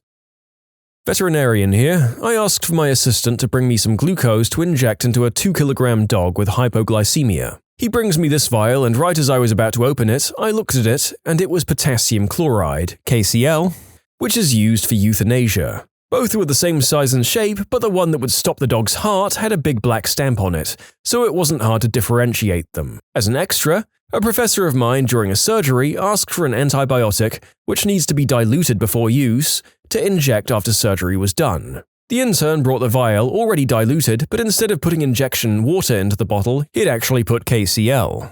As the professor was injecting the antibiotic, she noticed the heart of the dog was stopping, but fortunately, the amount needed to kill the animal was a bit higher and they were able to save it. When they asked and saw what he'd actually put into the bottle, she went nuts on him for not double-checking it before diluting. I don't know what happened to the students. This is what I've always thought when I bring my cat into the vet for shots updates. I thought, that's ridiculous, they probably have the bottles for euthanasia marked and kept in a different spot. Thank you for terrifying me. Yes, thank you for enlightening all of us that we're one tired medical personnel away from a lethal injection at any given time. Fabulous. Ooh, I have one for this. I've lived in a few places over the years, but they all have one thing in common. Spiders, and lots of them. At an early age, I learned to always smack the heels of my shoes against the floor, my knee, etc. to knock out any spiders that might have crashed in my shoes overnight. One day, I was getting ready to leave the house and something interrupted that little ritual. Came back and couldn't remember if I'd checked and was about to slip them on when I decided to make sure, and sure enough, there was one that fell right out onto my knee. But it wasn't just any spider, no. It was a freaking black widow. After jumping up and possibly crapping myself in the process, I found it dancing across the floor and dealt with it. But good lord, the thought of what might have happened if I hadn't double-checked still makes my skin crawl to this day. Every time I'm driving and I'm turning into a different lane, I always check over my shoulder. I check all of my mirrors, then look over my shoulder. Do you know how many times it looks clear to merge into a different lane based off the mirrors, but when I finally look over my shoulder, I see someone right next to me? Especially bloody motorcyclists. A bit of background first. My university degree was split between two of the departments of my university, the Humanities Department and the Law and Social Sciences Department. I mostly worked with Humanities, with LSS handling about 30 to 40% of my degree. So at the start of my final year, I got my standard email from Humanities asking me to sign up for my history modules for the year. Oddly, there was no matching email from LSS for my politics modules, but I figured that I was probably only having politics modules in the second semester, which was a stupid assumption, but also plausible. A couple of months into the semester, I get an email informing me that I won't have enough credits to graduate at the end of the year. What? So yeah, the university's student services had gone through some internal restructuring, and in the process, I'd become that one person who slips through the net. I had to rush and sign up for politics modules quickly. I was confirmed on them a couple of days later. I was chatting about it with a friend and thought, I should check to see when my first politics essay is due. It was 5 days away. I hadn't been to a single seminar or lecture. Well, crap. Happy ending. With 2 days to go, I managed to get in contact with my tutor, who got me a 2-week extension for extenuating circumstances after student services ignored my original application for an extension. It was my worst essay of my university career, but it was a pass, so screw it.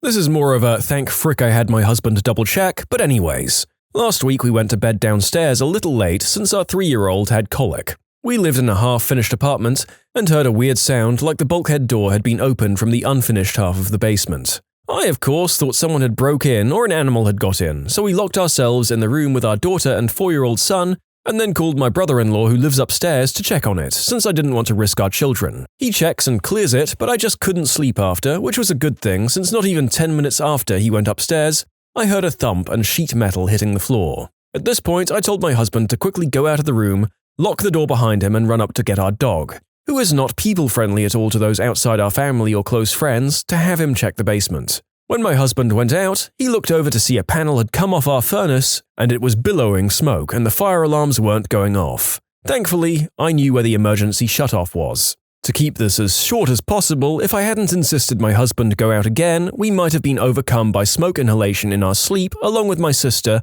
and her whole family. In conclusion, furnace almost caught fire while the family was sleeping in a house with apparently faulty smoke alarm systems. Get your furnaces checked regularly and make sure you know where your emergency shutoff is, and test your fire alarms. Don't know if this counts, but I had a weird feeling something was off about my wife's behavior. Checked her phone, which I'd never done before and felt terrible about, and found out she cheated on me. It led to a cascade of discovery, as in she was in a relationship with this guy and getting pregnant from him and had had an abortion while visiting her family. Getting divorced now. Please don't take this as you shouldn't trust your partner, but be aware of changes in behavior. Winter here in Sweden. I took out the trash. The door was slightly ajar, but the dogs are really good with staying inside when they're supposed to. Came back inside, sat down, felt a bit uneasy and went to the door. I opened it and the Chihuahua was just there in the garden taking a wee. The dog probably wouldn't have survived for long in -13. How long does a body that tiny and with that many biological dead ends maintain its internal temperature for in temperatures like that? 5 seconds? Sorry, Chihuahua owners. I never shared this story before, so I can finally get this off my chest. When I was 16, I got a call from a friend who was alone at home, and he asked if I wanted to come over for pizza and a video game. And I thought, sure, why not? After a nice evening of food, games, and movies, I noticed that he was a little bit off, and it wasn't like him. At one point, I asked if he was okay, and we started to talk about girls, life, and problems of 16-year-old boys. Before leaving out, I asked if he wanted me to sleep over so he had some company for the weekend, and he just said, "No, I'll just order more pizza and keep playing at night, but thanks, man." Well, I went out the door, and after walking around 10 meters from it, I noticed that I didn't close it properly. So I returned, and before closing, I remember thinking, I'm gonna give a check on him. Within 10 minutes of leaving his house and returning, that mother effer had tried to self-delete. I don't want to share more details about it, it's hard to write while all the memories are returning about this topic, but today, he is happy with 3 kids and a perfect marriage. We see each other once a year, and we always cry after a big hug. I wasn't the one who double-checked, but I am so thankful that the person in question did. Storytime. My high school decided to take the senior class to Six Flags at the end of our year. I'd recently gotten over my fear of roller coasters and decided to ride the Superman ride. Little did I know I'd buckled my seatbelt completely wrong. If it wasn't for the worker who checks everyone's seatbelt before the ride starts, I would have flown out of my seat like Superman and died. I know that moment usually feels like an inconvenience, like hurry up and start the ride, but it seriously saved my life. My first full-time job after college, I was a receptionist and office manager for an office. Within the first couple of weeks, I was told to put in an order for office supplies and was given a list of what to order. Since it was a huge office, there were large quantities of things, of course. While putting everything in, I'd accidentally added a 0 at the end of one of the entries. Had I not double-checked, we would have had 1,000 boxes of reams of printer paper delivered instead of the 100 my boss requested. I don't like to think how that would have gone over, being so new at the job, let alone where we would have put that many big heavy boxes. In the German military, one base accidentally ordered 20,000 sunscreens instead of 20,000 bullets. My car is old enough that the lights don't turn themselves off. I have to do it manually. I've had my battery die many times because of this. On vacation in a different state, many hours away from anyone who could help me get my battery recharged, I very nearly walked away with the lights still on, but I turned around to check because I had a funny feeling. Delivery driver carrying acetylene on a flatbed truck. Co-worker had strapped down my load for me before I left for delivery, but I always check it myself just in case. I was able to pop the strap off with my bare hand because it had shifted and gotten some slack in it. Had I not checked, that 300-plus pound bottle of flammable gas could have fallen off like a bomb on the freeway. What's your most awkward, "sorry, but I don't work here" experience? Made the mistake of wearing an orange t-shirt to Home Depot. I was approached 4 or 5 times walking back to the lumber section. The funny thing is the expression of confusion and denial on people's faces. I would say, "Oh, I don't work here, I just wore the wrong shirt today," and they would stare at me perplexed, wondering if I was messing with them.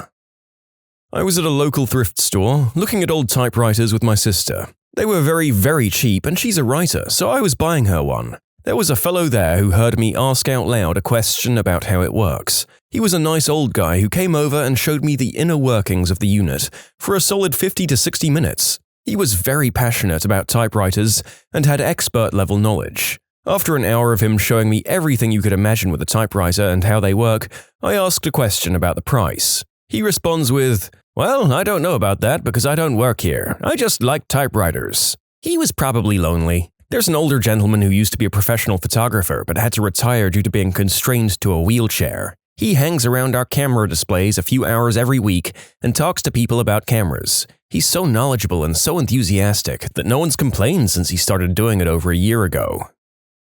I was at a local computer and game store, and this elderly gentleman asked me where they put the controllers for PS3. I told him, sorry, I don't work here, so I don't really know. He said, seriously, why would you even work here if you don't know where anything is, dummy? 10 out of 10 would go to that store again. Imagine the asinine people the folks who do work here have to put up with then. Source, I work at a video game store.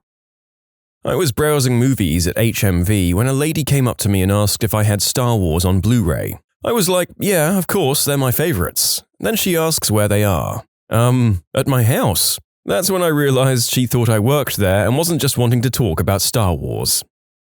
I was in the Grand Bazaar in Istanbul, a very busy store. I asked the shop owner something and he just said, give me a plastic bag. Which I did, I understand Turkish. Then I helped him for a couple of minutes putting things in bags. I was just trying to help since he was really stressed out. He apologized so many times when he realized I wasn't one of his employees, and he gave me a discount. I mean, what was that guy's employee turnover that he didn't recognize whether someone in his shop was an employee or not? Or is this a one of those faces issue? In 2004, I worked at a Petco that was right next to a Best Buy, so the same blue shirt and khakis, only different logos. I went over to pick up a game right after work and got sucked into a chat with a guy about picking out a laptop. After 10 minutes of going through the pros and cons of various brands, he decides he'd like to get one. I was just like, cool, well, good luck with that. I used to work in a bar that was about a 5-minute walk from Tesco, a grocery store. Every Saturday afternoon, the bar would hit a lull between 4 and 5, so I'd get sent to Tesco to pick up fruit, mint, and juice for the night. And seemingly every Saturday, some customer in Tesco would come up to me and mistake me for staff there. My work uniform didn't even look similar to the Tesco uniform. I've never understood it. The best case of mistaking me for someone who worked in Tesco was this. A woman who came up to me while I had my hands full of cartons of juice. She started complaining about the crappy service and unhelpful staff. I tried telling her that I didn't work there, but she kept cutting me off. Eventually, she demanded to speak to my manager. I responded with, oh, you'll have to go to the bar around the corner to speak to the manager, that's where she is. The woman looked shocked for a second, but then said, oh, well, that explains why this place is run like a poor excuse for a circus. Your manager is off in a bar drinking on the job. I should have guessed it. To which I responded, no, I work in that bar, and I was sent here for stock. If you want to speak to my manager, you can go to my workplace and talk to her. She realized immediately the mistake she'd made and became much nicer and very apologetic to me. You know someone is a terrible person when you can see them transform so quickly from monster to angel. Then you just know that they abuse that ability and have the power to be a jerk to someone and convince everyone else that it's the other way around because they're always nice otherwise.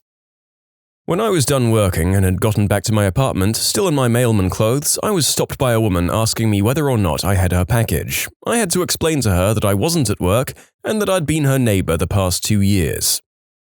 I was at dinner in a decent restaurant in LA. I was wearing a suit but had taken my jacket off and wasn't wearing a tie, so it was black shoes and pants and a white shirt. I went to the bathroom and was passing this table, and this guy grabbed my arm as I was walking past and said, sorry, could you find out where our wine is? We asked you ages ago. At this point, I hadn't realized I resembled the staff in this place and was a bit shell-shocked. So I said, sure, and went for a tinkle. On my way back, I thought I'd be a dutiful human being and go and tell the barman, as it was on my way, that this guy hadn't had his wine. The barman slapped his forehead and said, hang on, and gave me a glass of white to take to him, which I did and apologized for the delay, and the guy appreciated it too. Then I sat down and went on with my dinner. You probably broke a liquor law by doing that. You're nice, though.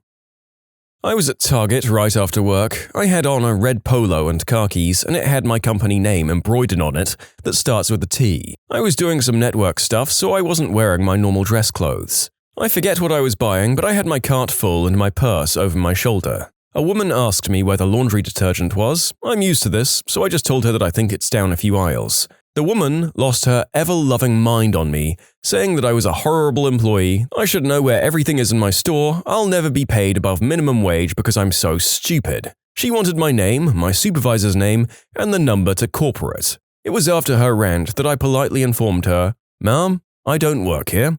I was just telling you where I saw it while shopping for my own stuff. She didn't believe me and went to find a manager. I went to the checkout. I guess she found a manager and brought him to where I was checking out, started demanding that he reprimand me. He then informed her that I didn't in fact work there. She was flabbergasted and just walked away. No apology, no nothing. The manager, however, did apologize to me. I told him no problem, not his fault. You can't fix stupid. In conclusion, I no longer wear red polos to Target. Once I was at Walmart pretty late at night around 11. I think I was looking for cold medicine or something like that. Anyway, a woman who looks to be in her late 30s, I'm 20, comes up to me and shows me her child's school supply list, asking if I can help her find some portfolio folder or something. I was about to tell her that I didn't work there when I saw her daughter, who looked to be around 7 or 8, in one of the aisles peeking out and looking tired and a little nervous. I know how Walmart can be in terms of finding an employee to help you, so I decided to just stick around and helped them find everything on the list. I realized that neither of them spoke very much English, which made some of the items on the lists confusing. It took a good 20 minutes, but they were both really grateful and nice. I guess it's not really an awkward story like you asked for, but still a story. In conclusion, helped a non-English speaking woman and her daughter find school supplies at Walmart, even though I don't work there. Haha, well that sounds like something quite a few people I know would do out of sheer social anxiety rather than inherent niceness. Still pretty great of you though. A couple of weeks ago, I was at my local PetSmart chatting with the one guy there who actually knows his stuff. I have had a good deal of experience with aquariums, but I like to run my ideas by other people before I try them out. We were talking, but a customer came up, so he broke off to assist them. As I was standing there looking at the fish, an old woman walks up to me and asks about what kind of bowl and food she should get for her goldfish her grandson had brought home from the fair. I started to tell her that I didn't work there, but as I glanced around, the guy I was talking to and the other employee were busy. So it went kind of like this. I don't really… You know, the thing is, goldfish actually need a fairly large aquarium, so you should either get at least a 30-gallon setup with this filter and such, or if you don't want to invest that much, I'm sure the store would be more than happy to take it off your hands. If you'd like a more manageable fish, I'd recommend a better. Now, here are some good setups for them. Yada yada yada. I finish helping the old woman and immediately get another customer. At this point, I notice there's a mini rush as it's around 5-ish, and people are stopping by after work. This other customer comes up to me and asks a question about what fish would work well in her son's guppy tank. At this point, I'm pretty much committed and I decide to help her too. Eventually, after about 25 minutes and several more customers, the crowd thins out and I go back to my conversation with the employee. I ended up helping PetSmart sell several fish and one aquarium that day. In conclusion, PetSmart customer mistakes me for employee. I assist customers for half an hour because I'm too awkward to correct her. When I was a teenager, I worked in Virgin Records, renamed to Virgin Megastores in the UK now. I'd finished my shift and I'd had a pretty terrible day. I was browsing to buy a couple of CDs to cheer myself up. A customer walked up to me and started asking questions. I'd dealt with customers all day, so I breezily responded, "Sorry, I don't work here." So the customer responds, "But you're wearing a Virgin uniform." There was a super awkward pause during which I could have easily said I'm off duty and about to leave, and recovered, but in panic said, "I just like to wear it," and I walked out of the store. You know those moments when years later you recall an awkward encounter and just shudder? That's my scumbag brain's go-to moment. I had a similar experience while working at HMV many years ago. I'd just finished a shift in the run-up to Christmas, so I slapped a jumper over my HMV t-shirt and started walking toward the door, when a customer decided that it'd be okay to block my path and demand to know if I worked there. I said yes, but I was no longer on the clock and that I'd be more than happy to direct her to one of my colleagues, who she'd see were all wearing visible HMV shirts. She insisted that I help her anyway, and when I told her no, she flipped her lid and told me she'd be speaking with the manager and that I should be fired. I still can't get over the sense of entitlement some people have. You can submit your own stories to be featured here on the channel. The story submission link is in the description below. And if you want to listen to some vibey music in the background, check out easymode, also linked below, and subscribe. Around Christmas time, I was on my lunch hour, in my uniform, picking up some Christmas stuff. I was in a card shop and this man in his 60s hit me over the head with a wrapping paper roll as a joke, before apologizing profusely on realizing I was a customer there. Having said that, I don't know why that would ever be considered a thing to do to someone who you don't know, whether they work there or not. I never resolved it. I was 16 and awkward. I was at the PX trying to pick out a rotisserie chicken for dinner when a guy came up to me and began asking where a couple of items were located in the store. Knowing that new people were always incoming, I told him what aisles some of the items were in, but then I said I was sorry for not knowing where one or two of them were located. He then got mad at me and said I should know the layout of where I work, and he was about to walk away angrily when I stopped him. I let him know that the people who work at the store wore a certain uniform, and as I wasn't wearing one, I obviously didn't work there. He still seemed mad and said, "Well, if you didn't look like a stock worker, you wouldn't have had to deal with me asking you questions." And then he walked off. My brother was at Best Buy and was mistaken for an employee because he was wearing a blue shirt. The first time someone asked him where something was, he politely told them he didn't work there, but he did tell them where the product was. The second time this happened, he thought he'd have some fun and pretty much had this guy following him all around the store looking for something my brother had no clue where it was. The guy eventually asked, "Do you even work here?" My brother simply replied, "Nope." The guy stormed out of the store so fast, my brother just went back to what he was doing. One time, my best friend and I were in Walmart digging in the $5 movie bin. We're standing looking at all these crappy movies, hoping to find a gem, when this random lady walks up and asks if we work there. I say, "Sorry ma'am, no we don't," and we continue digging through the bin. Well, this wasn't good enough for this lady. She stands there and asks us something about finding volleyball equipment. I forget exactly what it was she was looking for specifically. I asked if she looked through the sporting goods, which she was standing right in front of, and she says, "Well, yes of course, but I didn't see it. I thought y'all would know where it would be." At this point, my friend and I are both a little frustrated with the situation, so I tell her that we have no idea where else the volleyball equipment would be at the store. I ask if she's gone to Dick's Sporting Goods.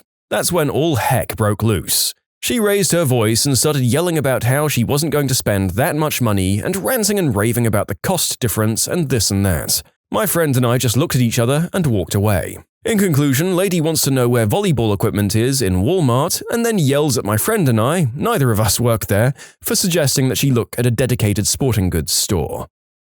The dress code for the company I worked for was this black pullover and the standard dress shoes and trousers. I usually walk up to ASDA or Walmart for lunch and stood for about 5 minutes deciding which sweets or chocolate I should get. As I'm looking, I get a tap on the shoulder. There's a woman standing there and she begins shouting at me, "I have been standing here asking you for help for 5 minutes." I give a weird look and she realizes I don't work at ASDA and she gets embarrassed and walks away. As I'm walking to the till, I notice someone who actually worked at ASDA in kind of the same attire except for that they have an ASDA in big green letters on their jumper. Finally, a place to share my stories. When I was younger, around 14, I used to go shopping with my mother, as I'm sure lots of people do. She told me to wait outside the store while she quickly went in, and I, coincidentally, was wearing a similar outfit to the store clerks. Blue top, grey pants. An older woman walked towards me and practically yelled out that she had gone online and found a product she wanted and demanded that I take her to it. I politely said that I didn't work there and that was the end of it, right? Wrong. She claimed that I had to work there. I was wearing the uniform. I tried to argue otherwise, but she just insisted that I work there, and she'll tell my manager. Eventually, my mum returned and we both left, but I still fill with rage at the thought of this woman. "Ma'am, I don't work here." "Yes, you do." "Oh, okay." A reality-defying level of will to be a Karen on display here. Magnificent and inspiring, a feat of imagination we can all aspire to. Not awkward, but helpful. I noticed every helper in this store was ignoring this elderly lady. I happened to be wearing the same color of shirt and she came up to me for help. I happily helped her and even helped her go to the checkout lane. She tells me I'm a good employee and will write a nice letter to the company about me. A little backstory first. When I was about 11 years old, I went with my family to Philadelphia Zoo. It was about 80 degrees out and little me decided to wear a hoodie for some reason. Of course, I get too hot and need to take it off, but I forgot to wear a shirt underneath, so my parents brought me a shirt that said Philadelphia Zoo on it. So my family and I are walking around the gift shop right before we were about to leave. Little me is checking out some sweet stuffed animals when a middle-aged woman comes up to me and taps me on the shoulder. "Excuse me," she says, "where can I find sunscreen?" I was kind of confused when she asked me, but I was happy to help since she asked politely. I quickly looked around and saw some non-souvenirs behind the counter. I'm guessing you can find it at the counter over there," I said. Then this woman gave me a look like she wasn't sure if I was intelligent or not. "So, you're just guessing?" she says. The way she said it made me realize something was off, but I didn't make the connection. Remember, I'm 11 fricking years old. Yeah, I mean, there are batteries and stuff back there, so there should be sunscreen. She then gave me a quick smile and said, "Okay, thank you for your help." I didn't have a clue what happened until I told my dad what was happening as we were leaving. He started laughing and pointed out I was wearing the Philadelphia Zoo shirt, and this broad thought I'd worked there. My first day of class, someone thought I was a professor. I was only 20 and I didn't think I looked that old. "You've gotta stop wearing the sweaters with the elbow pads, dude." I was on my break and decided to walk down the mall to the Bon, which is now Macy's. I was wandering around, seeing what the sales were, when I was approached by one of those high and mighty rich witches. She asked where something was and I told her I didn't work there. She got all huffy and stormed away. I went about my browsing. A few minutes later, here she comes again, this time with an actual store employee in tow saying, "That's her. That's the one that won't help me." The employee, actually a department manager, asked me why I was out of my department, and that I knew better than to not help a customer while approached. She then asked what department I was from. Finally, a chance to speak. I replied, "I sell shoes at," where I was promptly interrupted and given another tongue lashing, all while Rich Witch is sitting there with a smirk on her face. Manager told me to go to the office and wait for her. I turned on my heel and walked my way towards the exit doors instead. She catches up to me and loudly demands to know if I wanted to be fired or if I was going to go to the office. I responded, "I'm going to my office." She said there were no offices in that direction and demanded I turn in my name tag and gather my things. I took my name badge off, handed it to them while saying, "I don't think my district manager is going to like you firing this top-selling store manager from Kinney Shoes." She looked down at the name badge and back up at me, white as a sheet. Manager hands my badge back, mumbled an apology, and scurried away with her embarrassment and this rich witch. There's a lesson in this. Take your name badge off when you're on a break and go to other stores. While at my aunt's funeral, I was wearing my black suit. Hair was looking presentable, but my shoes were 2 different sizes and brands. Apparently, I looked like I worked at that funeral home. Probably because I was standing off to the side because I only knew 3 out of the 50 people there, including my aunt. Anyway, I was asked at least twice if I worked there or where this thing was by who else, family members I'd never met. They thought it was funny after I told them. I still don't know who they are. I was in Normandy, France at one of the landing beaches and some American tourists thought I was a tour guide. Me, being the kind of person I am, went along with it and started teaching them about the beach's history and telling them good places to visit. I'd only been there for an hour, but I did know the history rather well. I continued talking to them through the landing and taking questions, and then the tour guide turned up. I just laughed and walked away, and they thanked me in a confused manner. I don't think it dawned on them at that precise moment I was a random guy and not a tour guide. This has happened to me more than once. When I was a paramedic, I'd just finished my shift and popped into the grocery store to grab something quick for dinner breakfast. Apparently, an older woman's eyesight was off that day because she thought I worked there. Grocery store employees don't dress at all like a paramedic, but whatever. I helped her load a few frozen chickens into her cart. She thanked me profusely and wanted to get my name so she could tell my manager what a great employee I am. So I gave her the name and number of my supervisor. The next Monday, my supervisor calls me into his office and asked me to explain this voicemail. "Hello, my name is Old Woman. I just wanted to say that you have one of the finest employees in the entire grocery store. He helped me load all the chickens I needed for my potluck into my cart immediately and without hesitation. He was so kind and generous with his time and blah blah blah." His voicemail actually cut her off. The message was so long, so she called back and left a second voicemail just to finish her praise. My supervisor just stared at me. I stared back. We never spoke of it again. I think he was of the opinion that I was moonlighting as some sort of grocery store chicken-loading demigod. When you subscribe, make sure to hit the bell to turn on notifications. Put the playlist on in the background to finish listening to all the stories, or if you want some vibey music to put on in the background, check out easymode. If you like Am I the Genius, give Am I the Jerk a shot. Everything linked in the description.